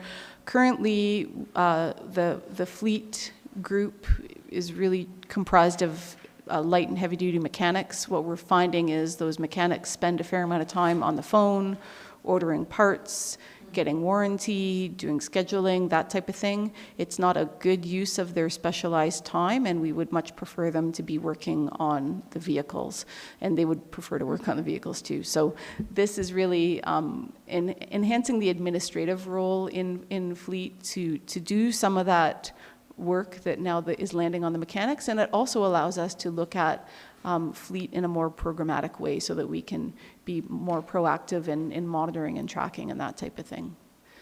And then the revenue variance in streets and roads is an internal transfer from solid waste because there is a portion of that fleet coordinator position that would be funded through solid waste services, given the number of vehicles that fleet manages that are from solid waste services. Ms. Smithers, is this position, I had a transit commission meeting yesterday, and the town of Banff has got something similar going. They have a parts person that, because before you were a mechanic, you needed a thing, you got on the phone, you ordered it, and it would show up, but there's so much time spent following up on parts and things like that because of supply chain. Is this what this position would cover as well, of those supply chain blockages and trying to source parts? Yeah, it's more just the administrative function that Okay. we shouldn't have a mechanic doing, right? Gotcha. Because it's not a cost-effective use of their time. No, that makes sense. And they spend a lot of time doing it. Okay, thank Yeah. you. On page 52, there's solid waste services. Their variances all relate to expenses. So in 2023, we're seeing some increases in the transfer and disposal of food waste. Some of that's related to the commercial food waste diversion program, and then also used oil that they're needing to dispose of as well. We're seeing the need for a purchase of additional household waste receptacles, so both those plastic compost buckets that people use in their homes, as well as dog waste bags that we have at parks and trails around town. And then there's also more of a transfer to reserve to anticipate future vehicle replacements. We also see in solid waste a reduction in transfers to affiliates, and this is because we've completed payments that we were making to the Waste Management Commission for the baler. Can I ask a question? Sure can. Would this be an appropriate place to inquire about compostable dog waste bags? Like if that was something, it was Yeah, mentioned. I'm not sure what in a your pre- question is. question? Is it about an increased cost or? Yes, yes. I thought that the recent presentation was that if we wanted to move towards compostable versus biodegradable, there would be an increased cost. I can certainly get some information on that and bring it back for when council's deliberating. Thank you. Maybe I got it wrong. Let me be completely honest, like trying to keep track in my head everything that gets done by all the different departments is a lot. I feel your pain. Thank you. So we'll look into that and we'll bring it back for the deliberations later on in the budget. Councillor Faubert, can you help me understand the difference between biodegradable and compostable? Well, biodegradable just like breaks down as plastic and isn't, so you can't put your dog waste into the compost system that we have going on with the food waste diversion. Oh, But if you put it in compostable bags, you could. I didn't realize there was a difference. Thank you for that. I may be corrected in the future on that, No, but There's that a was my big understanding. difference Yeah, in there's a- biodegradable and compostable. It's Yeah. really important for a Bio- composting project, actually. Yeah, and That distinction is critical. I actually just went in to buy dog food the other day and for the first time found compostable dog bags. They always had biodegradable ones. And, you know, more and more I'm realizing biodegradable is actually greenwashing. It's not actually doing what we want it to do. Councillor Graham, can you mute your microphone, please? Thank you. My recollection from that report was it's more than just buying compostable bags. It's making sure that the compostable bags holding dog waste and the non-compostable bags holding dog waste do not mix, because then there's no point to the whole thing.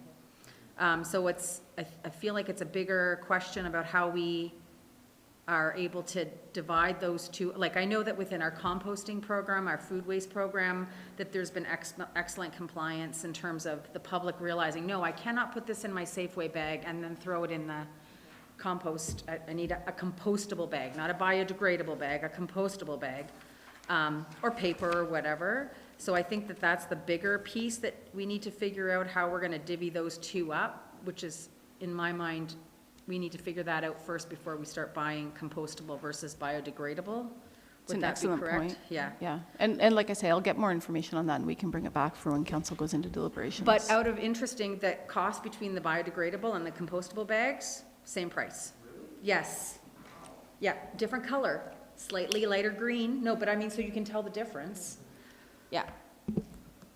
So if I had a compostable bag, could I put that in the compost bin with my dog waste? Yes. Thank you. Back to budget. For the last slide that I'll get to today is on the water utility, which is page 54 on tab 3. Really, the variances there, again, relate to expenses. We're seeing increase in supply and energy costs. Again, that's due to increases in power and natural gas expenses. There's an increase in the internal transfers from the water utility in 2023, and that's for that, oh, I didn't change that. It's not a half a full-time. It's a half-time utility clerk position in finance that has already been referenced. And then also there's an increase in borrowing costs in 2024 and a decrease in transfer to reserve in 2024. And both of those are due to the need to finance the replacement for Pump House 2, which is a capital project that you will see come forward on Thursday. And that is it.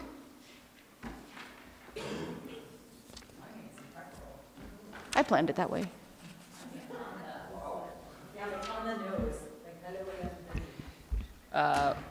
Ms. Smithers and the mayor do need to head off to a lunch, but before they go, does anybody have any final questions on the overviews? The plan for the afternoon will be back around 1, or not around 1, at 1. will be talk about franchise fees, master fee schedule, paid parking, and mode shift goals. Certainly if any other questions come up from this morning's review, we can start at 1 o'clock just with a check on that.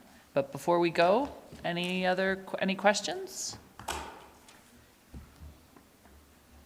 Okay, see everybody at 1. Thank you, Therese and Scott and Whitney. Well done.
you.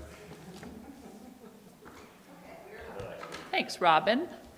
Okay, everybody, thank you for being back promptly. The mayor and Whitney were detained a little bit at the Boda lunch, but they're coming back soon. Detained, yeah, we'll get the whole story. Anyway, they were, but we're gonna start without them. We're gonna turn it over to Ms. Rogers and Ms. Biswa for the Fortis and Atco franchise fees. Thank you. And just before we do Fortis and Atco franchise fees, I just wanted to draw your attention to the master fee schedule, which we handed out on Tuesday, and I think I don't have a presentation, is just for information, really, for your perusal. There's two versions of the fee schedule, one that's kind of the final version, and then there's one that has some explanation of what's occurred with the changes. So a couple of really high-level things that we've done here. We have applied inflation to the fee schedule, with the exception of development fees. We've left those alone while we continue to understand and figure out the development reserve. We're not making any changes to those development fees at this time. And then you'll see there are some changes where services have been combined. If you look under cemetery, for example, we've replaced some processes, or it was a handout, sorry, on Monday. No, looks like this. Yeah. I think section 8, tab 8. Yeah. Yeah. So that's really all I wanted to say about that, was just to let you know the same kind of principle or philosophy has been applied. Where we have specific inflationary information, we've included it. We've included the cost of living, and we haven't done anything on the development fee side of things. And then I will turn it over to Ms. Biswas, who's joining us remotely, and she will walk us through the franchise fees proposal. Hello, good afternoon, everyone. Can everybody hear me?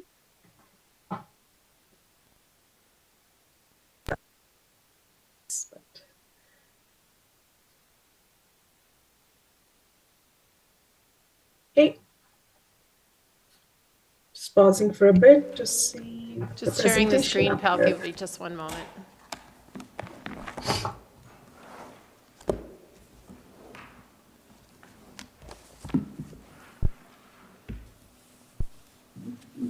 There it is.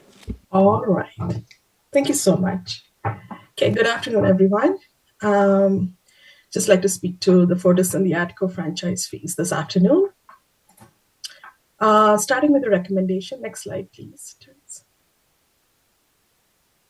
The recommendation today in front of you is that the Finance Committee recommend to Council to set the 2024 Fortis franchise fees at 16%. And that of the 2024 Atco Gas franchise fees at the maximum of 35%. Please note that the Finance Committee does not have to make a decision right away, and this is something to consider while the budget is being deliberated through this November month and early December. Some background fees based on Council's direction on July 5th.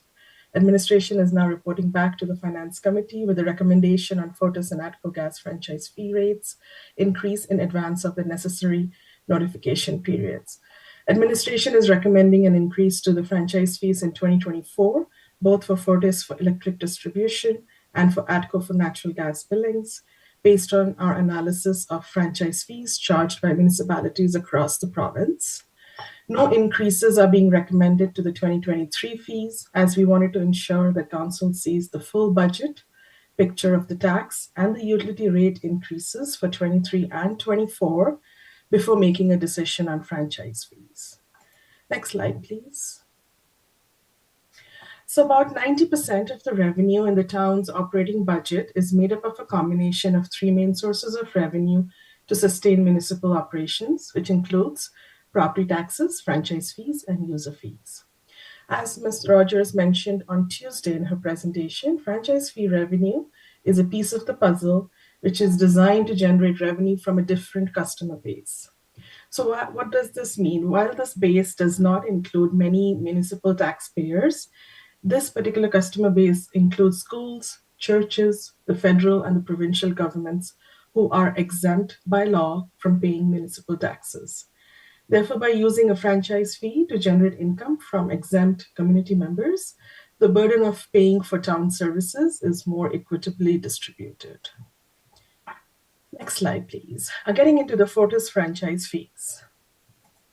So in 2022, the Fortis franchise fee is at 12%, which is projected to generate $1.6 million in revenue for the town at a cost to the average residential consumer for $8.54 per month.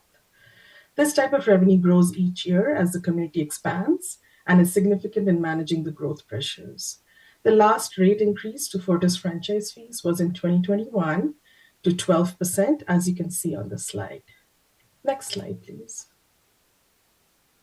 So a comparison between our benchmark communities. This chart shows how Canmore compares to other jurisdictions in Alberta that charge Fortis franchise fees, and it's effective April 2022. The town is in the lower half of the fee rates as compared to our benchmark communities. These are the same set of Alberta communities that we compare our property taxes to annually. The BC municipalities have not been taken into consideration here. So out of 19 municipalities comparisons within Alberta, Canmore continues to be at the low end of this revenue and is not in line with majority of the other communities. As you can see on this chart, the average is around 14%. The Finance Committee could consider increasing the Fortis franchise fees to any percentage between the current 12% and the cap of 20%. Each percentage increase of Fortis franchise fees will generate $158,000 in revenue in 23. 24 estimates will not be available until fall of 23. So we'll keep all the math and all the numbers that you see in this report and presentation refer to 23 numbers. So our recommendation is to increase the Fortis franchise fees slightly above the average to 16% in 2024, and thereafter a 2% increase every other year until the maximum fees permissible of 20% is achieved in 2028.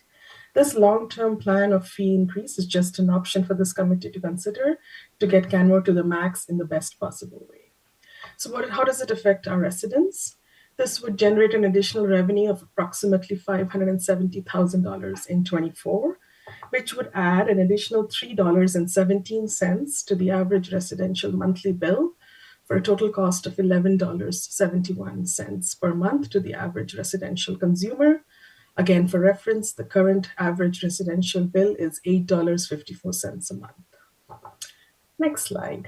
So there are some alternatives that the committee could consider to increase the town of Canmore Fortis franchise fees to the average, at least to the average of 14% in 2024, and thereafter a 2% increase every other year till the maximum of 20% is achieved.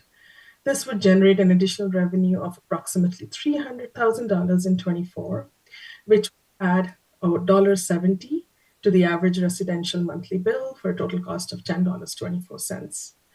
Another option, it could vary between percentage between 12% and the maximum allowable percentage of 20%. And again, their additional revenue and effects can vary accordingly. Next slide. Do we want to pause at this point, or let's finish the presentation and we can have some discussion? ATCO franchise fees. So for 2022, the ATCO franchise fee at the current rate of 30% is projected to bring in revenue of $1.6 million at an average annual cost of $188 or $16 per month to the residential consumer. The last rate increase for ATCO fees was in 2021 to 30%, as you can see on the slide.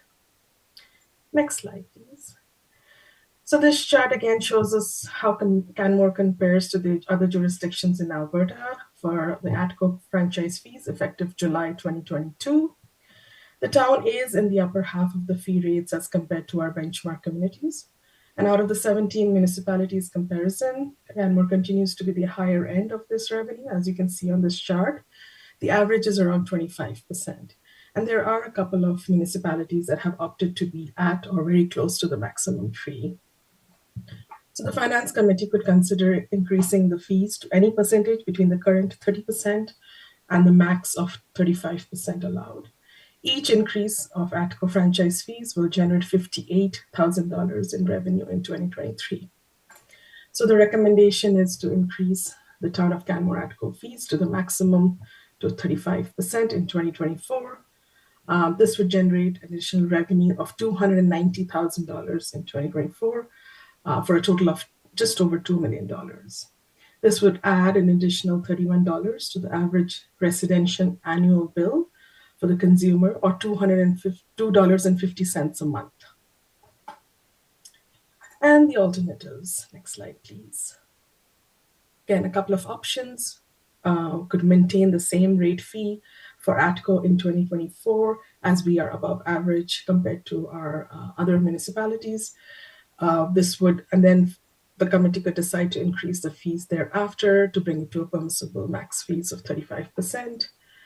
There would not be any effect change. It would still be the same of $188 annually or $16 per month. Or Finance Committee could choose any percentage between the current 30% and the maximum allowable percentage of 35%. Next slide, please. This slide shows the annual revenue estimates from both the franchise fees and the impact on an average resident, and shows currently where we are at with Fortis as well as ATCO, as well as the proposed increases if the Finance Committee may choose so. And how are they allocated? How are the franchise fees revenue allocated? Let's get into that next. So based on the council approved allocation framework, a portion of the revenue goes towards climate action initiatives, which equates to 8% of this revenue in 2024. 75% of that 8% of that will be funded, will help to fund the climate change specialist position. And the remaining of the 8% will go into the sustainability reserve to fund future climate action related reports, studies, projects, etc. Next slide shows an amount equal to 5% of the previous year's taxes. So in case of 24, it will be the 23 taxes. 5% of that will go into funding operating capital items. So it'll be a transfer to the operating capital reserve from this franchise fees revenue. And the remaining revenue gets then transferred into the asset replacement reserve for future life cycling needs. So that's the council approved framework. I do have a number of scenarios that we can run today, anytime during the deliberations, that shows you how the impact to the revenues would be and the corresponding usage via the transfers of reserves. So in the RFD, as well as on the slide, a couple of scenarios have been highlighted.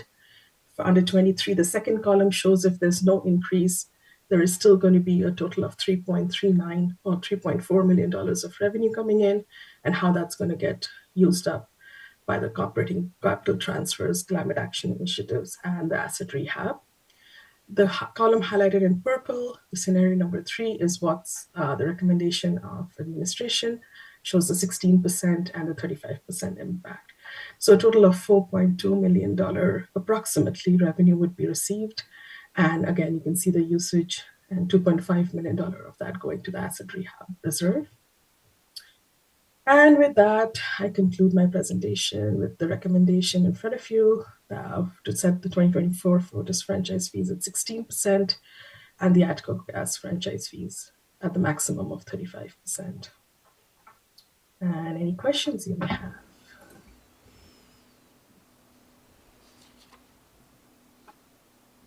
Thank you, Pelkey. I have a question. Go ahead, Tanya. Okay. So when looking at the comparator communities, Oh, it looks like Zoom just cut out completely. Oh, I guess I Wait, can't can hear. you hear Can us, you hear me? Tanya? Okay, wait, hold on. You just cut out for a second there, but you're back. Oh, okay. Is Pelkey back? Can Paul hear me? I can hear you. Yeah. Okay, yay. Yay! I think it's just because the presentation ended.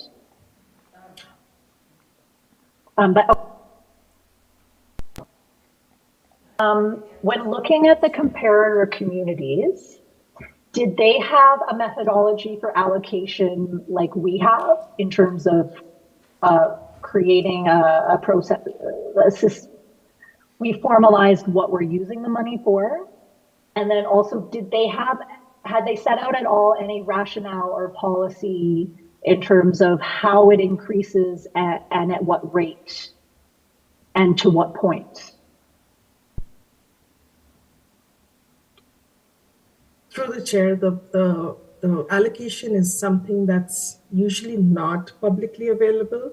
We can definitely reach out and receive the information on a case-by-case basis.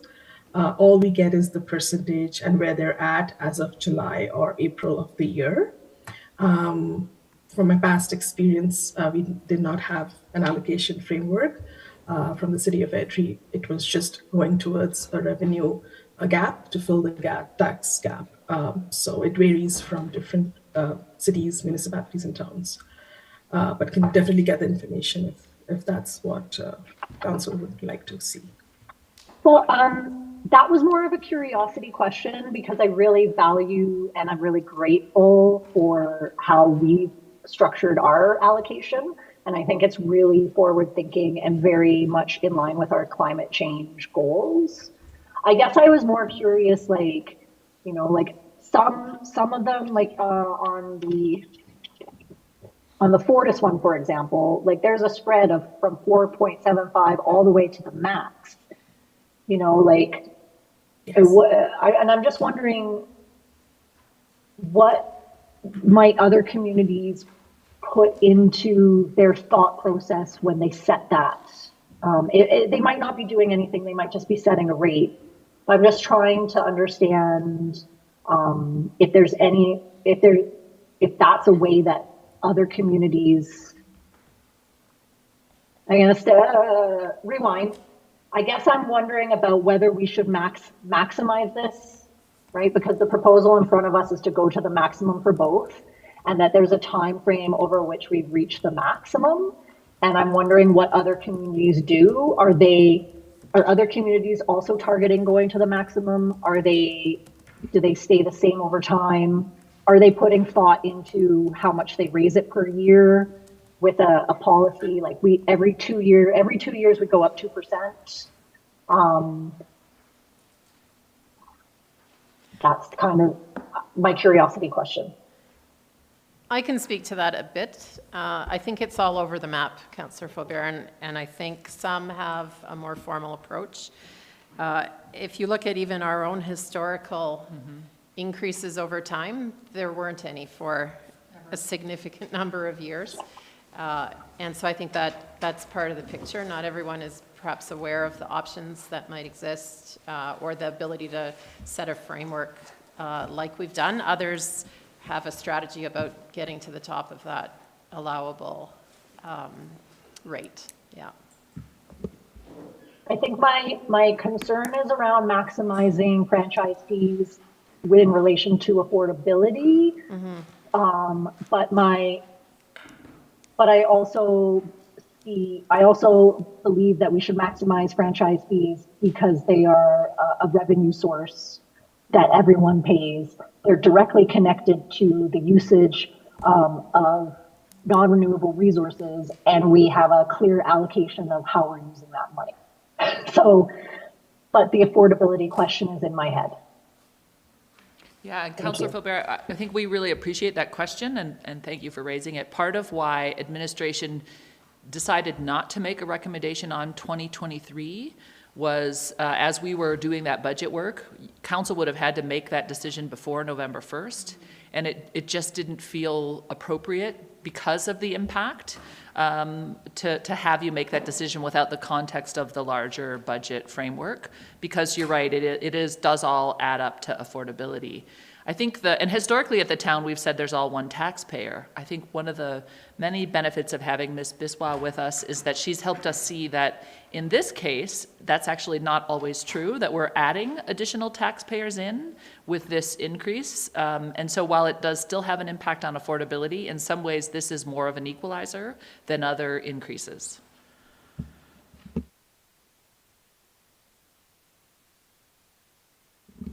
Does anybody else have any questions? So this item, while you're thinking, just jump in if a question comes to you. This item is in front of you as the first one. That's a staff report where there's actually a recommended motion as part of the agenda, and that motion is that the Finance Committee recommend to Council to set the 2024 franchise fee at 16% and the 2024 ATCO franchise fee at 35%. And the idea would be that would come back to you as a formal motion during budget time. So we can go sort of one of two ways on this. We can vote, and you can make that vote today, and administration will take that as direction for when we bring back the budget.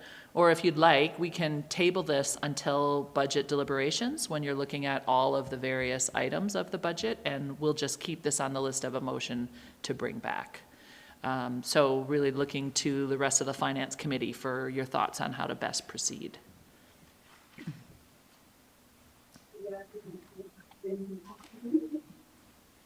Yeah. Nobody else? Dr. Cottle, if we wait a couple of weeks, it's not really hyper time sensitive, is it? No, because we're not making any change to 2023, Exactly. We have to just let Fortis and ATCO know by November of 2023 for a change to come into effect on 2024. Okay, so we got lots of So time. there's plenty of time. If the committee would like to wait, we can table this motion until we get to council deliberations, and we'll just bring it back to you when you're doing all of your other budget direction, yeah? There's lots of nods around the head. Yeah. Councilors Graham and Faubert, is that okay?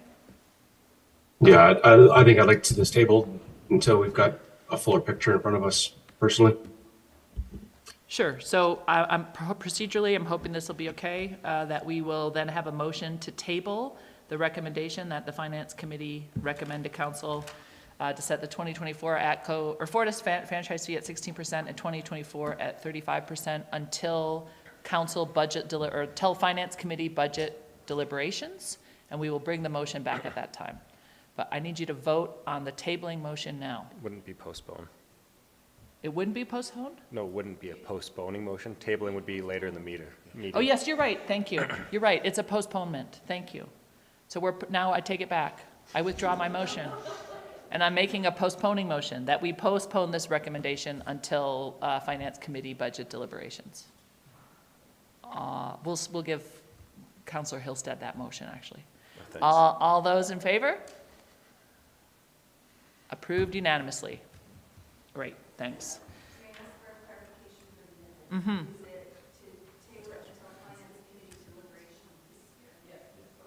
It's to postpone, not to table. So, moved it, yep. So just for those of you who just joined us, we did do a quick overview of the master fee schedule before we did the Fortis and ATCO franchise fees.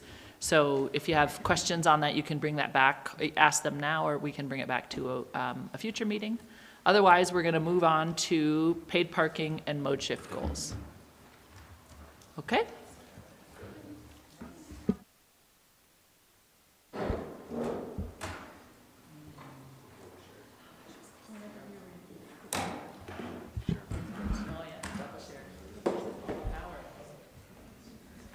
You can start when it's up.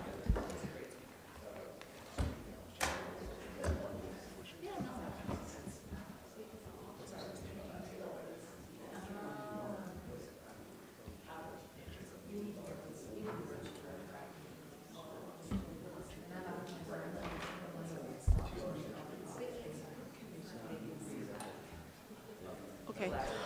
Councillors Graham and Faubert, can you see the presentation on the screen? I see one head nodding, yes. Excellent. Take it away, Mr. Oh, yeah, Mackay. do we want to do handouts? We do. Many. I'll go this way this time.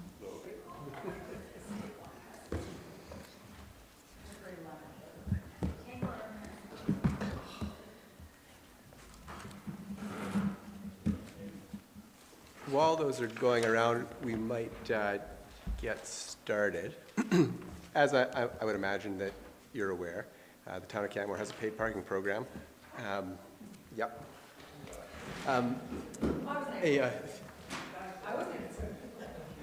A significant new addition to life in Canmore. And we've titled the presentation Mode Shift and the Paid Parking Reserve to really have a discussion with the Finance Committee about, about mode shift and how we see what the options are for using that reserve moving forward. So to give a bit of an outline to the presentation, because there is a lot to talk about here, we'll provide a little bit of context as far as how we landed with a paid parking program, why, and some of the documents that have informed that. We'll look at the reserve policy statement.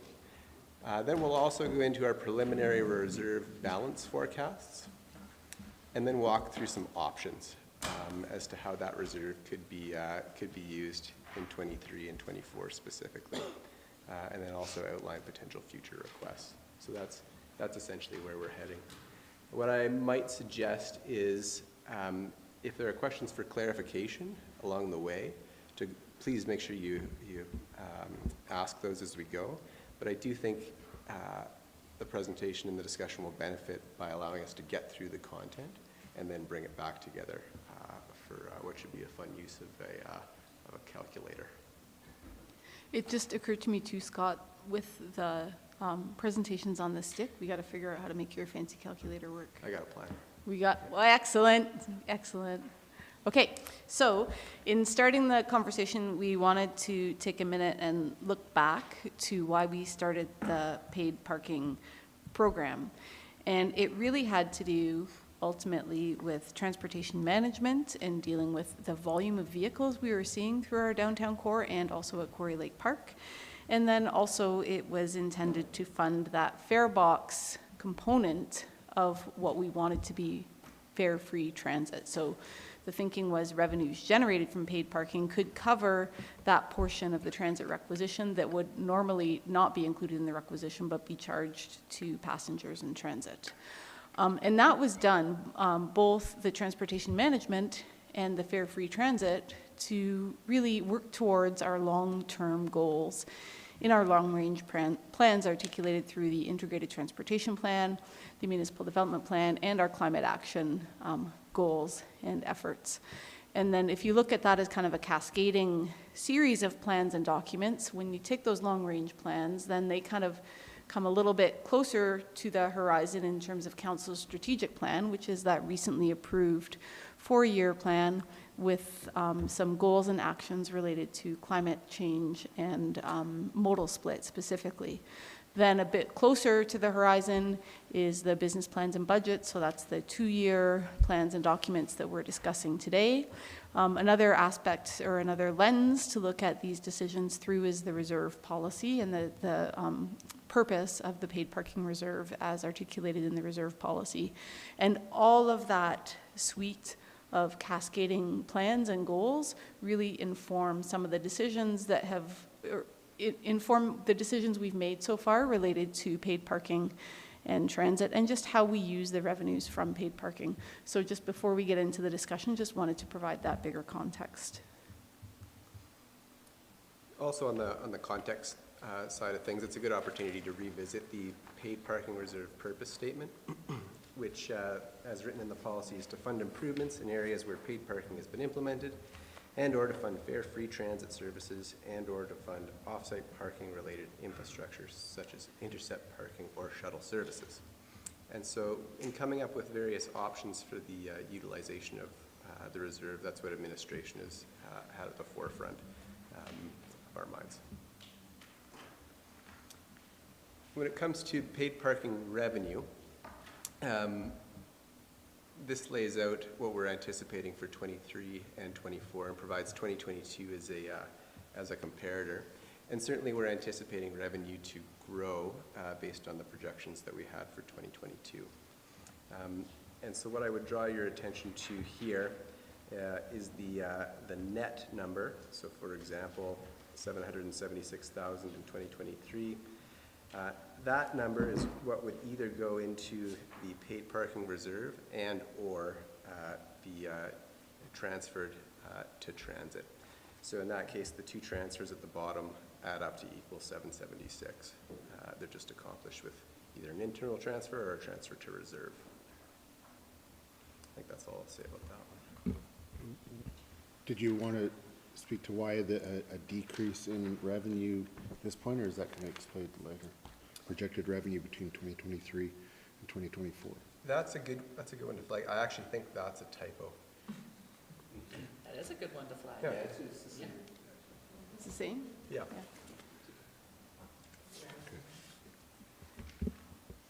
Living on the edge.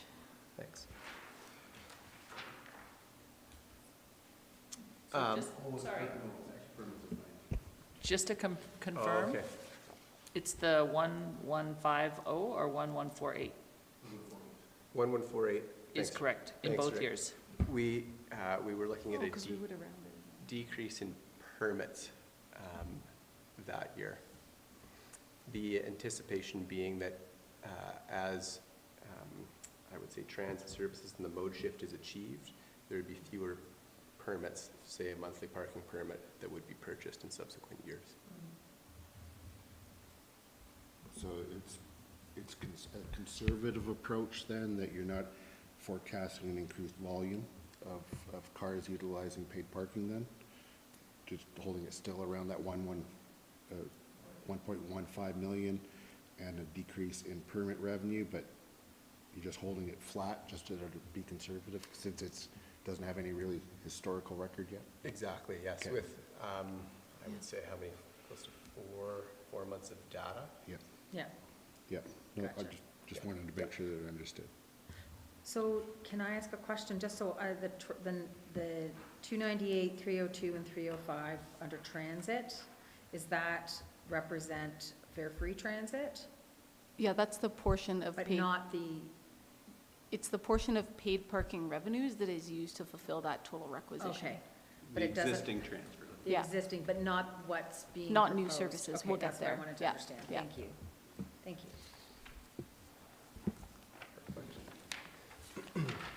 When it comes to projecting the reserve based on the revenue numbers laid out on the previous slide, we can see the projected year-end balances is where I'd really draw your attention at the bottom. And so we can see that there's a trend towards this reserve growing unless there's draws made from it to fund some of the various options that we'll talk about as we go through the presentation. Yeah, okay, so that's kind of current state. And then as we introduce the options, I kind of wanted to start with status quo for transit, just for some context. And in part because there is an increased requisition. It's increased by, I think, about $267,000 for all three services from the Transit Commission.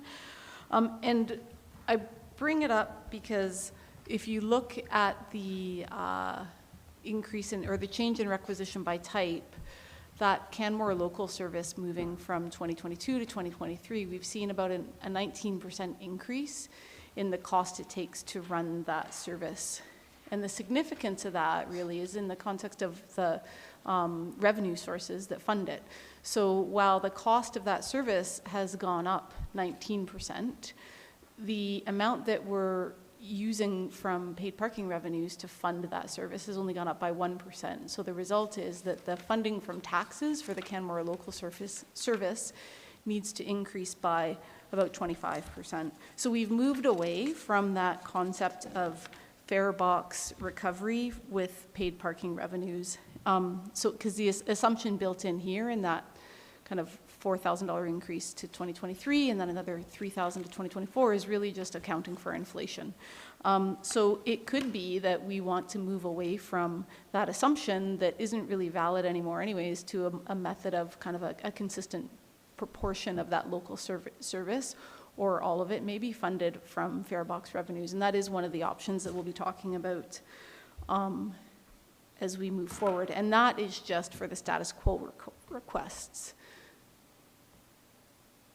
So I'll move now to the new requests and the upgrades. As I mentioned this morning, the Grassy route is a new local route that would serve Quarry Lake Park and then go up to Grassy Lake's day use area. It is a partnership with the province, so the town's contribution would be $91,000 a year.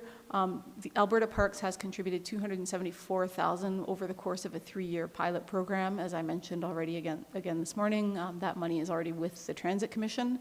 So the town did previously approve capital projects to see the purchase of the electric bus and the bus stops that would serve this route. We do need, though, to put the operating cost of that route into our operating budget. And then the 3 other routes also, as I mentioned this morning, an increase in service to the regional Route 3, just to match the weekday service and also demand for that service. And then that would necessitate, ideally, increases to local service on weekends and weekdays to match that regional service and also just address the increased demand for transit. Okay. Oh, Jeff. I would, oh, go ahead, Jeff.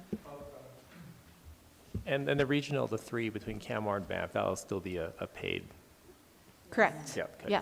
Just making sure when you say fare box. Yeah, the free transit really applies to that Route 5 local. Yeah, thank you, the local. Yeah. Councillor McCallum?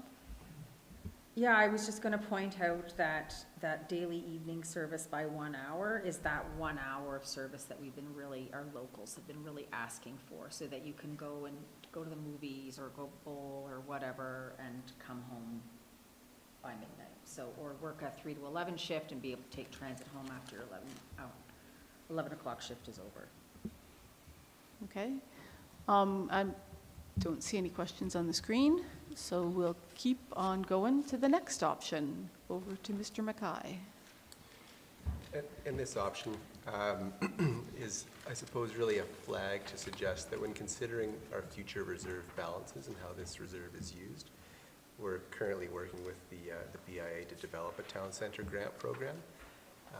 And so we just need to be mindful that there's a potential future draw from the reserve, and keep that in mind as we plan the use of those funds. And so I've suggested here for the time being to consider a placeholder of around $50,000 per year, but that to be confirmed when the grant parameters come back. Okay. And then a potential future request that isn't in the budget proposals being brought forward, but we want to flag it for council as some thinking currently that is out there. As you know, the Rocky Mountain Heritage Foundation is part owner of Quarry Lake Park. Historically, they have been responsible for capital upgrades to the park, although recently capital upgrades have also been funded through the town. Most recently, the grant we got from the province during COVID helped to fund some of the improvements at the east end of the park, so the new washrooms and upgraded picnic tables and pathways and stuff like that.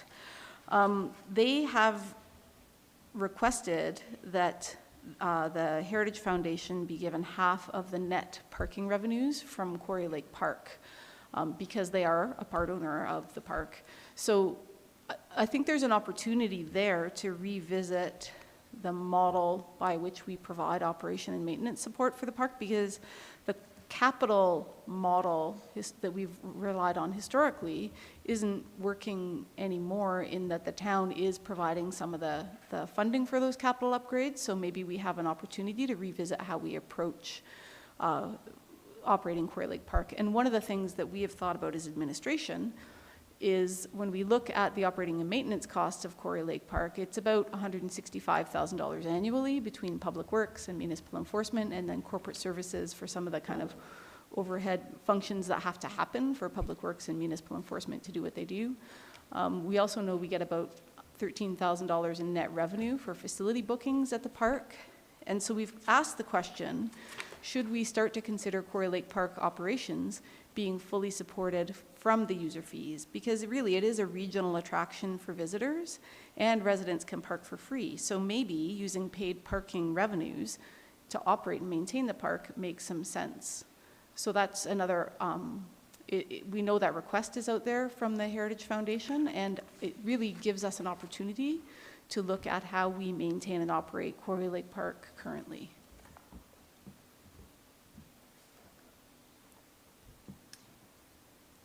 As we look at other options on the revenue side, there is the option to increase the hourly parking fee in the town center. And we were to do that, we would anticipate an additional $300,000 in revenue per year.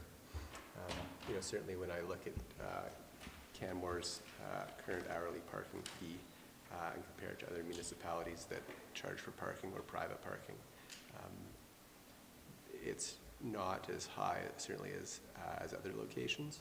And we do see, even with the transit requisition, significant increases year over year. So this is an option for consideration as well. And just to clarify, my memory is that increase by $1 per hour is only during peak season, or is that year-round? Thank you. Sorry. Yes, during the peak season. Okay. Yeah.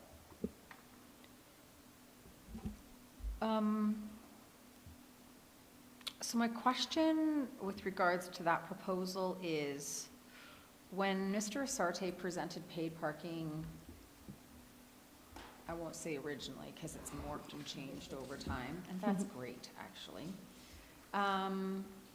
There was discussion about the sweet spot of pricing and about wanting to keep the pricing where you won't be able to shoot a cannon through our parking lots, but at the same time, it's high enough that there's still, 15, 20% spaces, there's turnover available. Does that proposed increase align with that philosophy and with Mr. Asarte's recommendations in regards to pricing?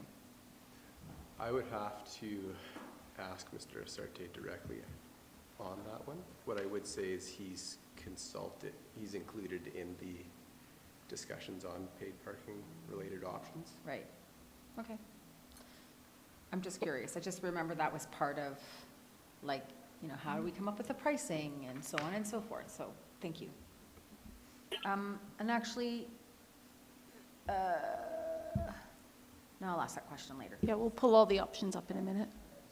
Okay? If I might on that point as well, I'd really like to see our utilization rates for parking before we looked at any sort of rate increases. I'd like to very much see those numbers.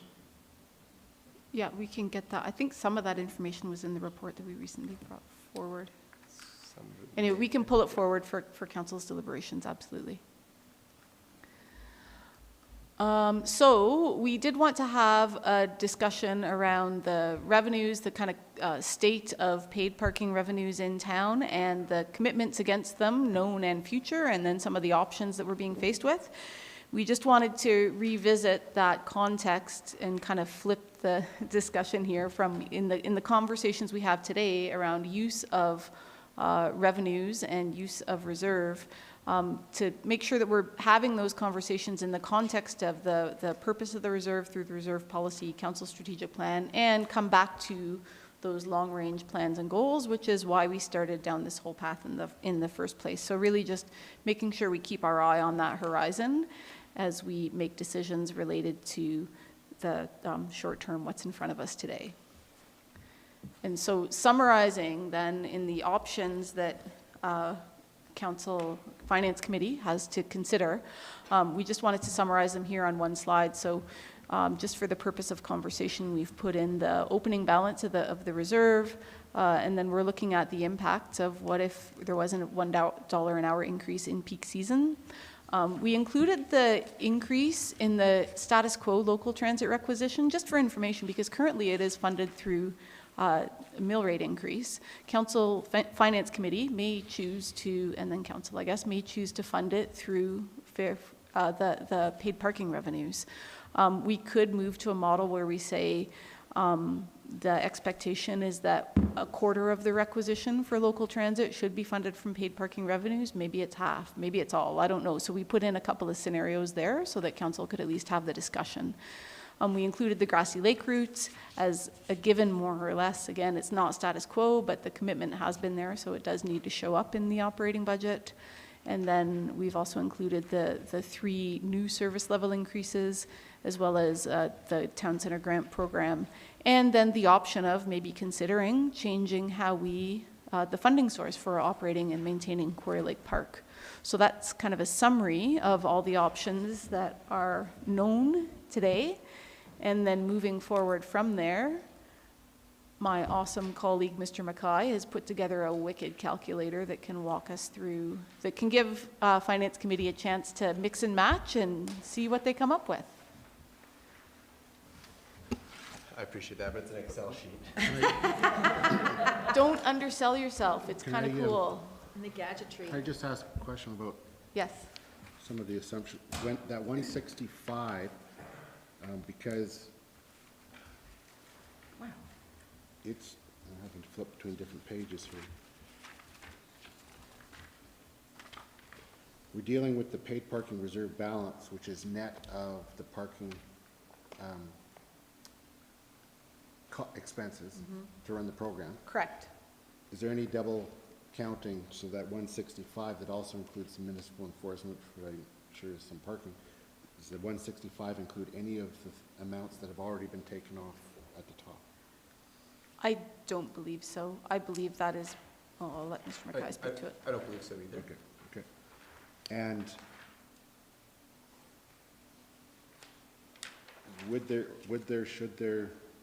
might there be some consideration, just like we've done a town center grant program for 50,000, if the Rocky Mountain Heritage Foundation is looking for 50% of the net, since they're a 50% owner, should there be some deduction of that at some point?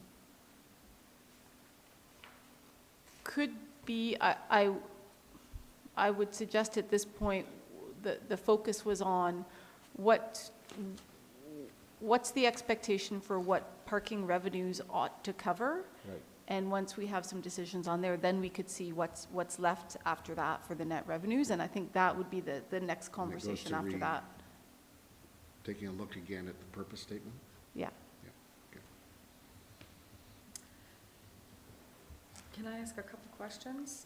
Is it expected that the Grassy Lake route will be free? Yes, Why? because it's local. It's not, though, it's interjurisdictional. Yeah, fair. I'm just thinking about other interjurisdictional routes that we have, and they're not free. No, it's a fair point. And then secondly, so what, the Rocky Mountain Heritage Foundation, what are they going to do with their $165,000? They don't get 165. Yeah, I don't, that, and the, 165 is the funding, the cost of the town to do. the Okay, town's all work. right. It would be before the net, it would be taken off from the gross. so How much the- are they asking for? I'm confused. They're not asking, not, at this okay. point, there's not a, well, I Yes. guess, anyway, there's just been emails right now with the Rocky Mountain Heritage Foundation asking that we come up with an agreement because of the shared ownership of the lands and the revenue from paid parking. And what I had said, they wanted to have that before budget deliberations, and what I had said was that for budget deliberations, we would do exactly what's just been done, where we look at what is the revenue from Quarry Lake paid parking and what are our operational expenses, so that we can start to treat that as a separate GL. And then that we would not, as part of the budget process, commit Quarry Lake monies, that we will then have a meeting with the Rocky Mountain Heritage Foundation and determine what the actual net is and come up with an agreement of how that's going to work and understand what their plan is to do with it. So right now, everything is theoretical. Yeah. And it's all to come in future meetings. Because I kind of see that Quarry Lake Park is sort of like downtown, like, yeah, it's we own Quarry Lake Park in joint with the Rock, but we also, meaning the town, own half of downtown too. And so it would be interesting to see if we could align the Rocky Mountain Heritage Foundation to the same kind of grant program that we're asking the BIA to engage in. I think it's very different. Is We it? own all of downtown, Well, we own the public space of Yeah. downtown, and they own 50% of the public space up there. So but it's a- there's no private space up there. but it's a- That's the difference. It's an ownership, though. It's an ownership thing, I guess the theory is the town is making money off of their property. Off of our property, and we're maintaining it. That's why it And would be, their 50% of that- that property is being maintained too. that's why no? it would be 100% net of the costs. Just like any business, if you own a business 50/50 and it generates $500,000, but it costs $300,000 to run, you take all of that $300,000 off and you split the net. So if you're 50-50 owners, you technically have ownership of or you have a profit of $100,000 each. But it's a public space. I think there's a philosophical difference there. It's used publicly, but it's privately owned. I think that's an important distinction. It's owned by the Heritage Foundation, and they allow it to be used as a public park. Maybe another point of consideration here is not everybody who parks there is going to Quarry Lake. They are also going to other places within that region.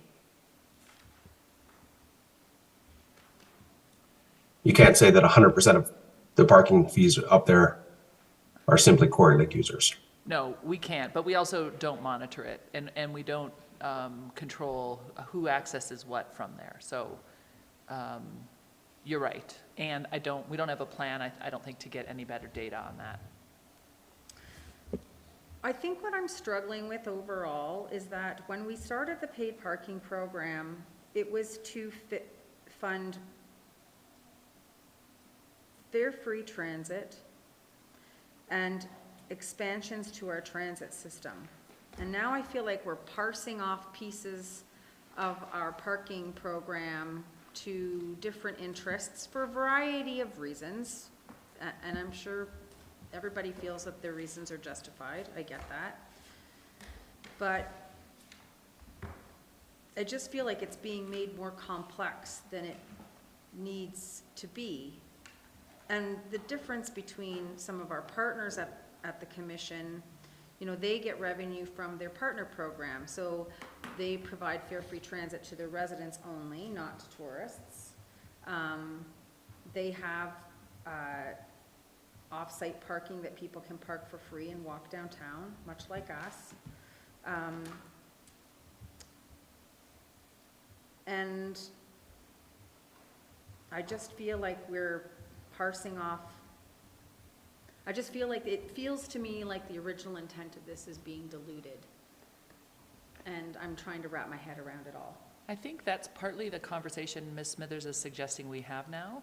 Because what's in front of you is in line with the reserve policy, which was approved by council. So but that's exactly the theoretical conversation that's being suggested. Yeah, exactly. Sorry, just to build on that, I think, because there have been a lot of conversations, especially when people have started to see the revenues that paid parking is generating. I think everybody has an idea for how it should be spent. It's like the existing fire hall. Everybody has an idea of how it should be used, right?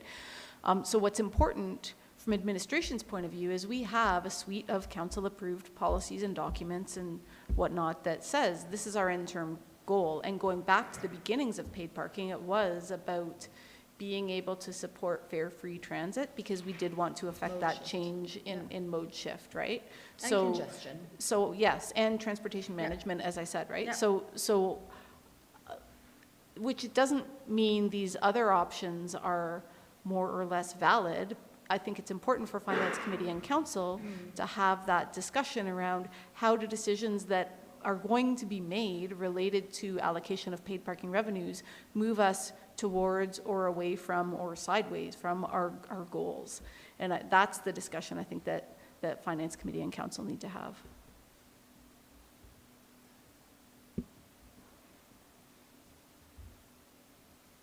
So I said my bit. I think all my feelings are out on the table. I do have a question. If it's okay to go to the screen. My question is, we have a reserve. We have a policy around the reserve. But do we have like a goal in terms of money that we're putting away for something like intercept parking, which is part of the reserve policy, or right? Because the one thing I don't want to do is get in a situation where we're building a massive reserve amount, but we have no idea, like there's no real plan for what that money goes towards. And so when I look at sort of that one screen that was up that projected the reserve balance out into the future.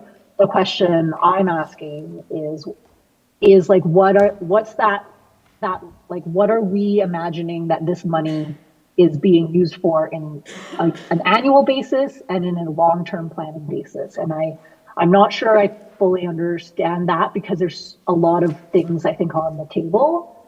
And then the other thing I wanted to mention is that I think Quarry Lake is slightly different than paid parking downtown in terms of how it was rolled out, because downtown it was proposed as part of an integrated parking management plan. So it's like one thing that we use in order to manage this space and vehicles and parking and people. But at Quarry Lake, it really seemed like a response to COVID.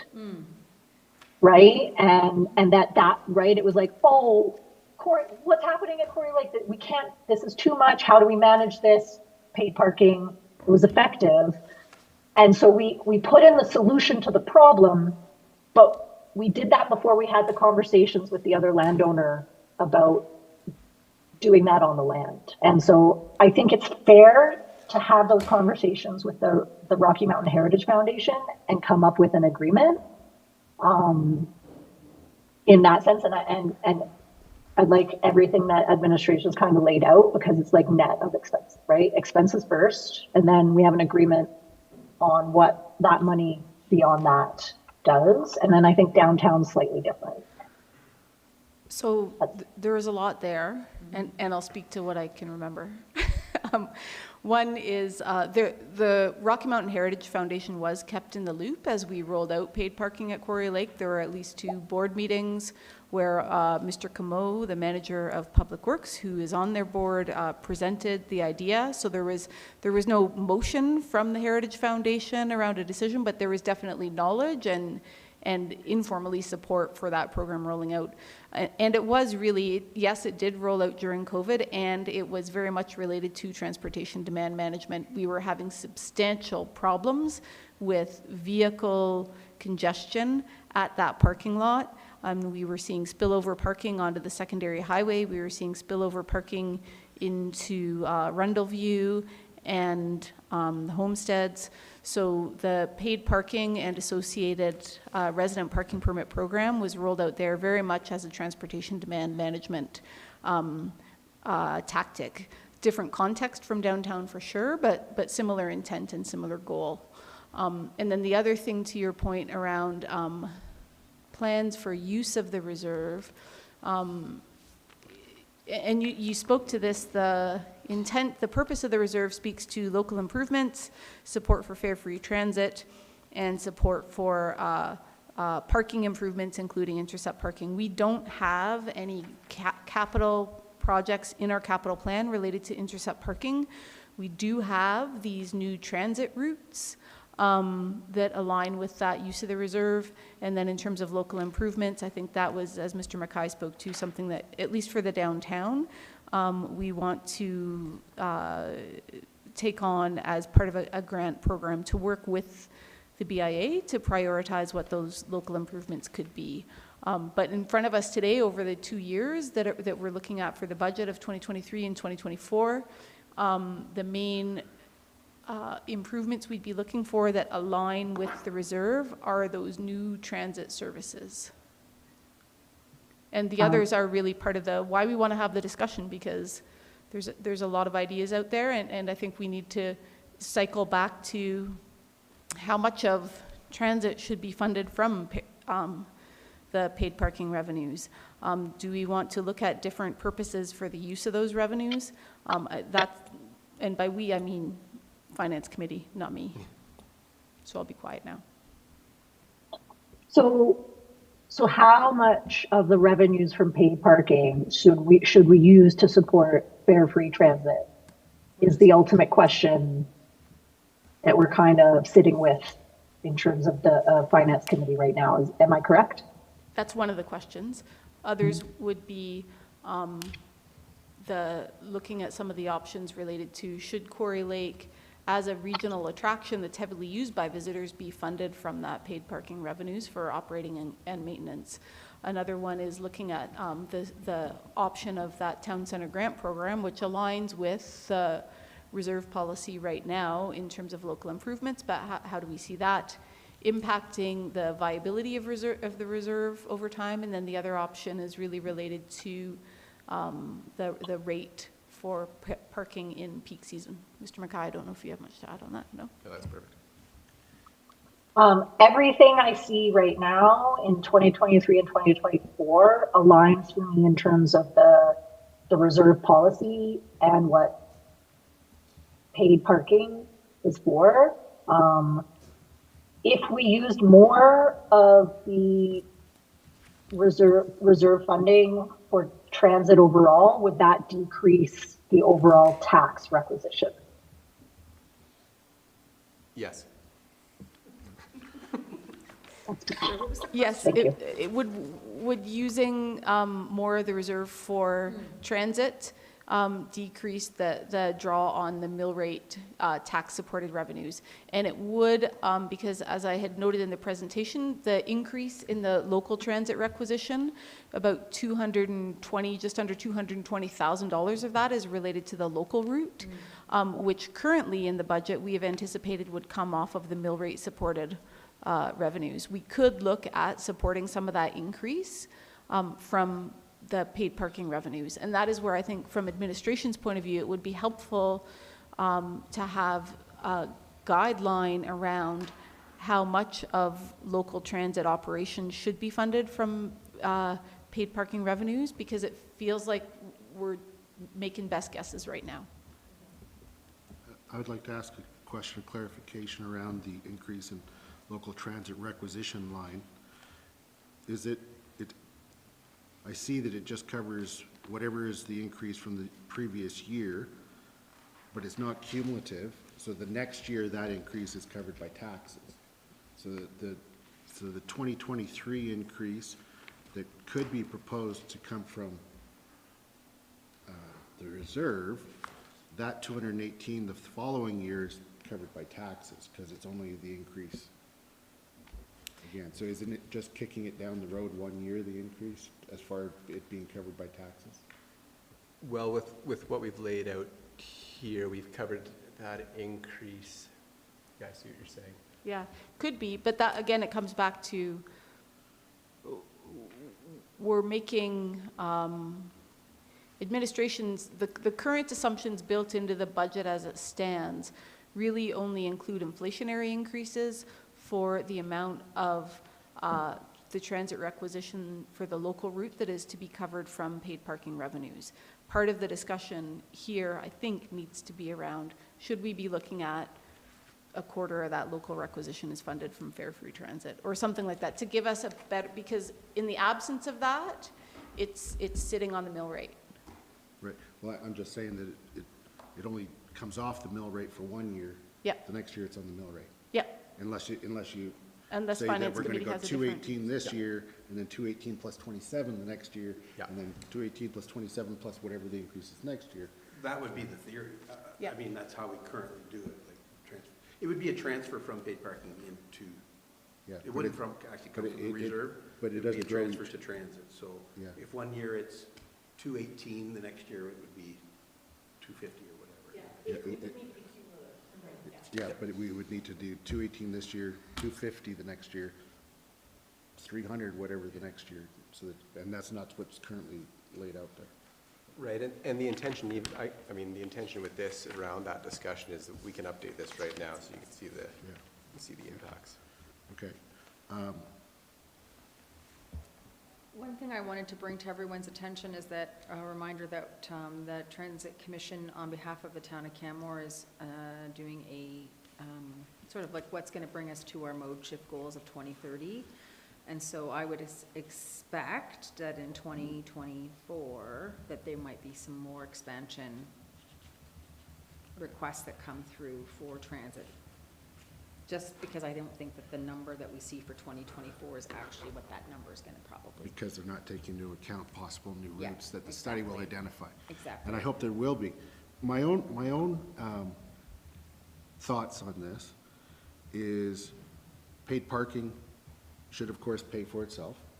So the costs of running it have to come out. I do believe that it's important to live up to, even though it's, some understandings that were created with the BIA, and to address the situation at Quarry Lake to make sure that those areas are dealt with fairly. So I don't have a problem with that. I think it aligns.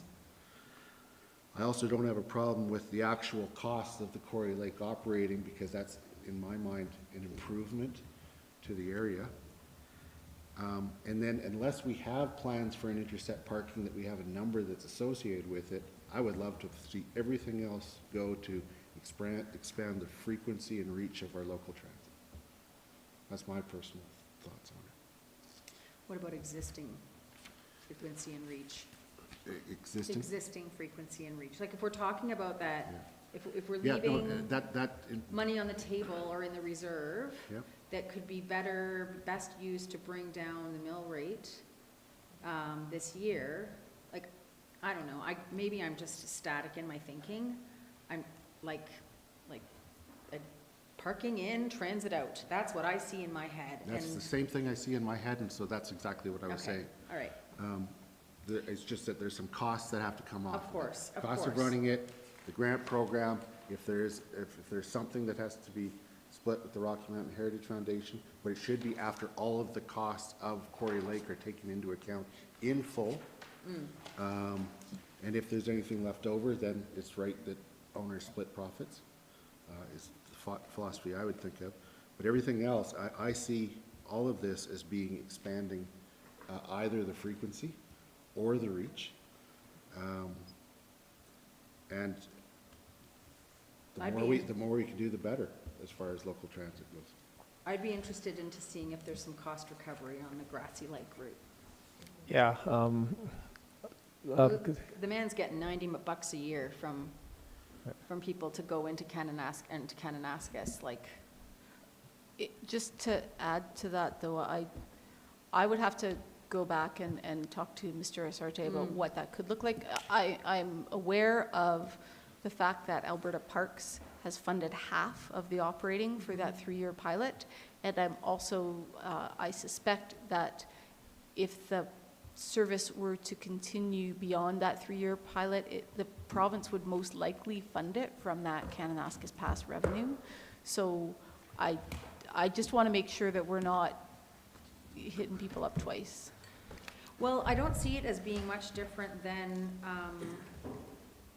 the services that Parks Canada is paying for up in Lake Louise and out to Minnewanka. They're paying for it completely in full, and they're still charging as well. And you have to pay to get into the park.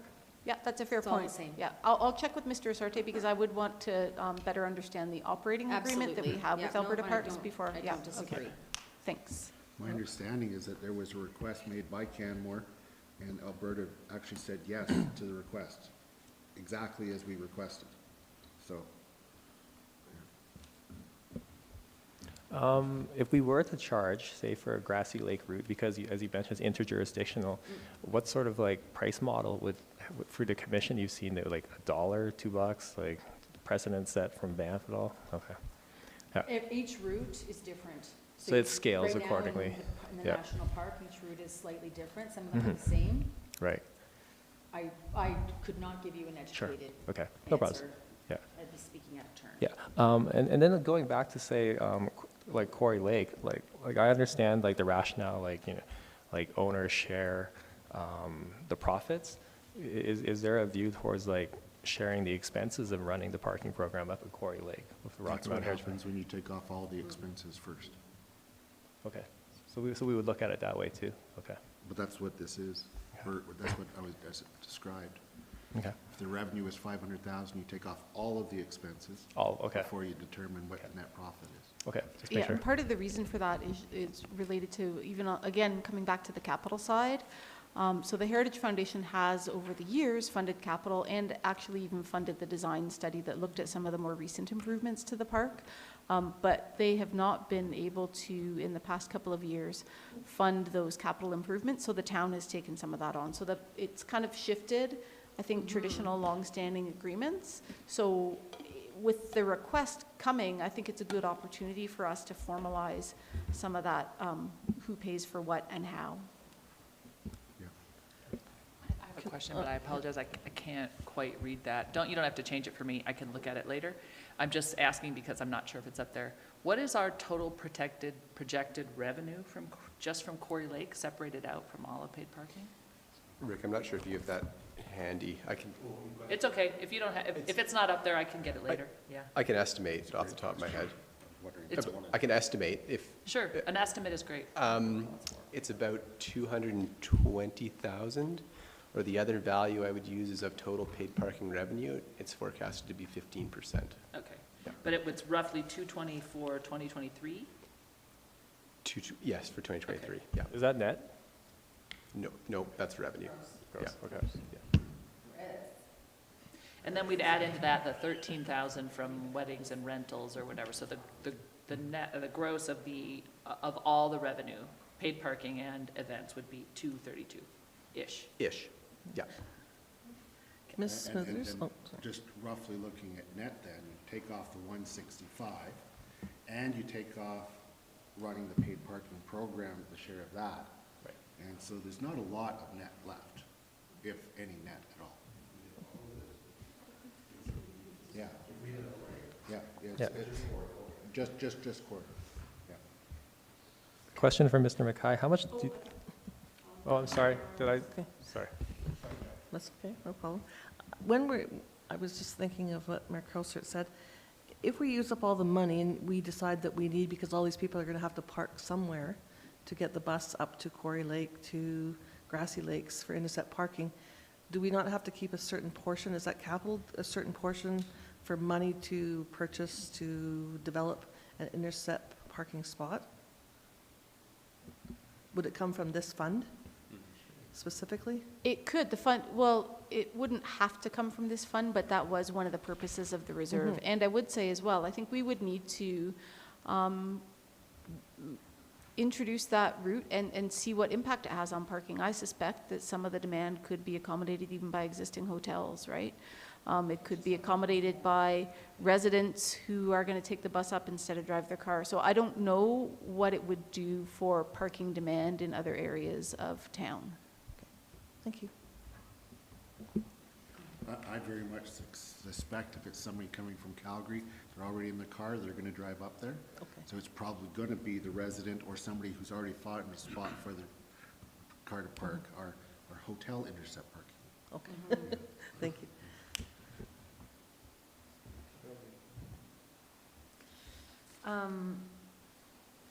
Do we pay, we have the Panhandle, and then we had the lot in behind Home Hardware.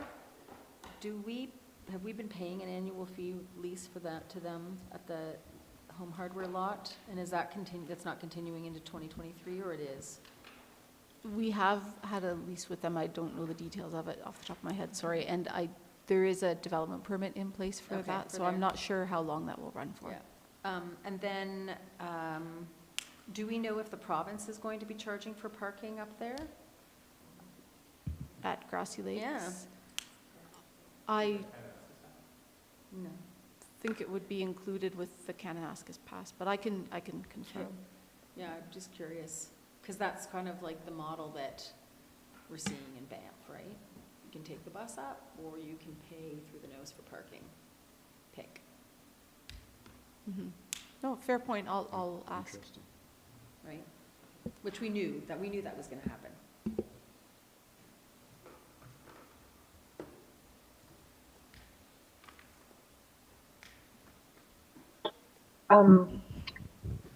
I think that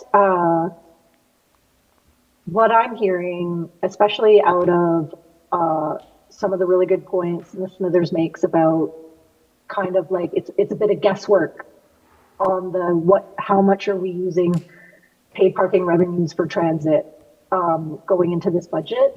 And so when I look at this presentation, I feel like there's three things that we need to formalize and work on post-budget, even though having those answers now would be great. And that's the relationship with the Rocky Mountain Heritage Foundation, the agreement with the BIA, and then our own reserve policy, to put more thought and meat on the bones around what this, like how we use this money on an annual basis, and are we saving up funds for something like intercept parking as well. So I think we'll have a lot of debate about what we do this year, but I think that Ms. Smithers, you're absolutely right.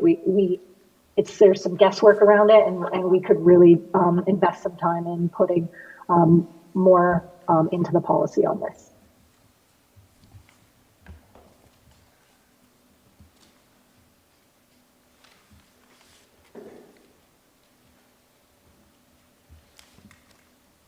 Okay, well, I'd say with that, I mean, I see us taking away some of the pieces from this discussion, making a few revisions and then presenting those for further consideration. Is there another outcome that you're seeing? No, I think it was, so we have some more information that we want to pull together to feed into the committee deliberations. I think I'm definitely hearing a support for utilizing these funds for some of the things that will actually reduce our costs and our mill rate, especially around the funding the costs around Quarry Lake, that sort of thing, and expanding the transit. You guys good? You have enough, you have what you need? Yeah. Great. As long as you folks have what you need, then that brings us to the end of the agenda for this meeting, unless anybody has any questions on anything we've covered so far today. I have one more, if we might, before we stop. You bet. The idea of,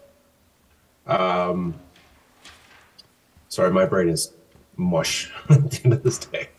The idea of subsidizing electric bikes or those sorts of ideas coming out of a paid parking reserve, those are potential options as well, correct?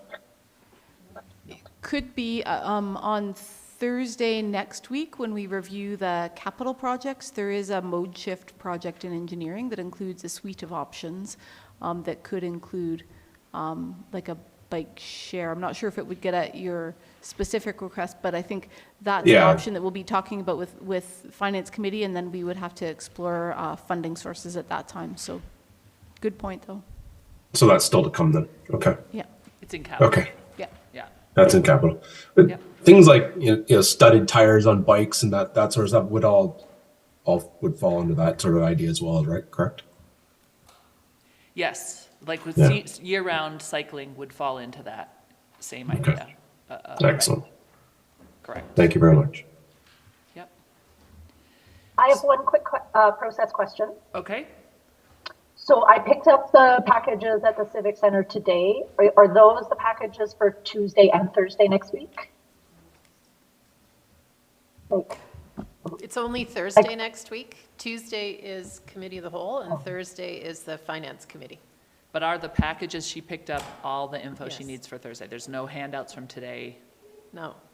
She picked up what, you got what you need. Yep. Okay. And I'll And bring then- you yours, Councillor Graham. And then the following week, I just found that getting my Thursday packages on Tuesday was tight. It's the best we can do. We're sorry. It's just really tight turnaround. So the good news is there won't be another span that big. It's really just this week. So next week, the meeting is on Thursday. And then on Tuesday, the only other thing on the agenda will be capital and utility rates. So we'll give you, and most of capital you'll already have. So it should just be utility rate info, and we'll give you that next Thursday. And then Tuesday the 22nd is the last day of presentations from admin. For the 24th, the Thursday, that's when council starts deliberating. So it was really only this week where there's that tight turnaround. And you're welcome at future, we have 2 more meetings where admin is presenting. You're welcome to bring questions from the content earlier to any of those meetings or to any of the deliberations. So if you need more time to read and review things, and then you have questions, we're tracking all the questions for follow-up, so we can just keep adding to that. No problem. Oh, okay. I was just hoping like we would get things 3 days in advance as per the finance committee bylaw. But if this was only this week, then I'm good. It's only this week. Yeah.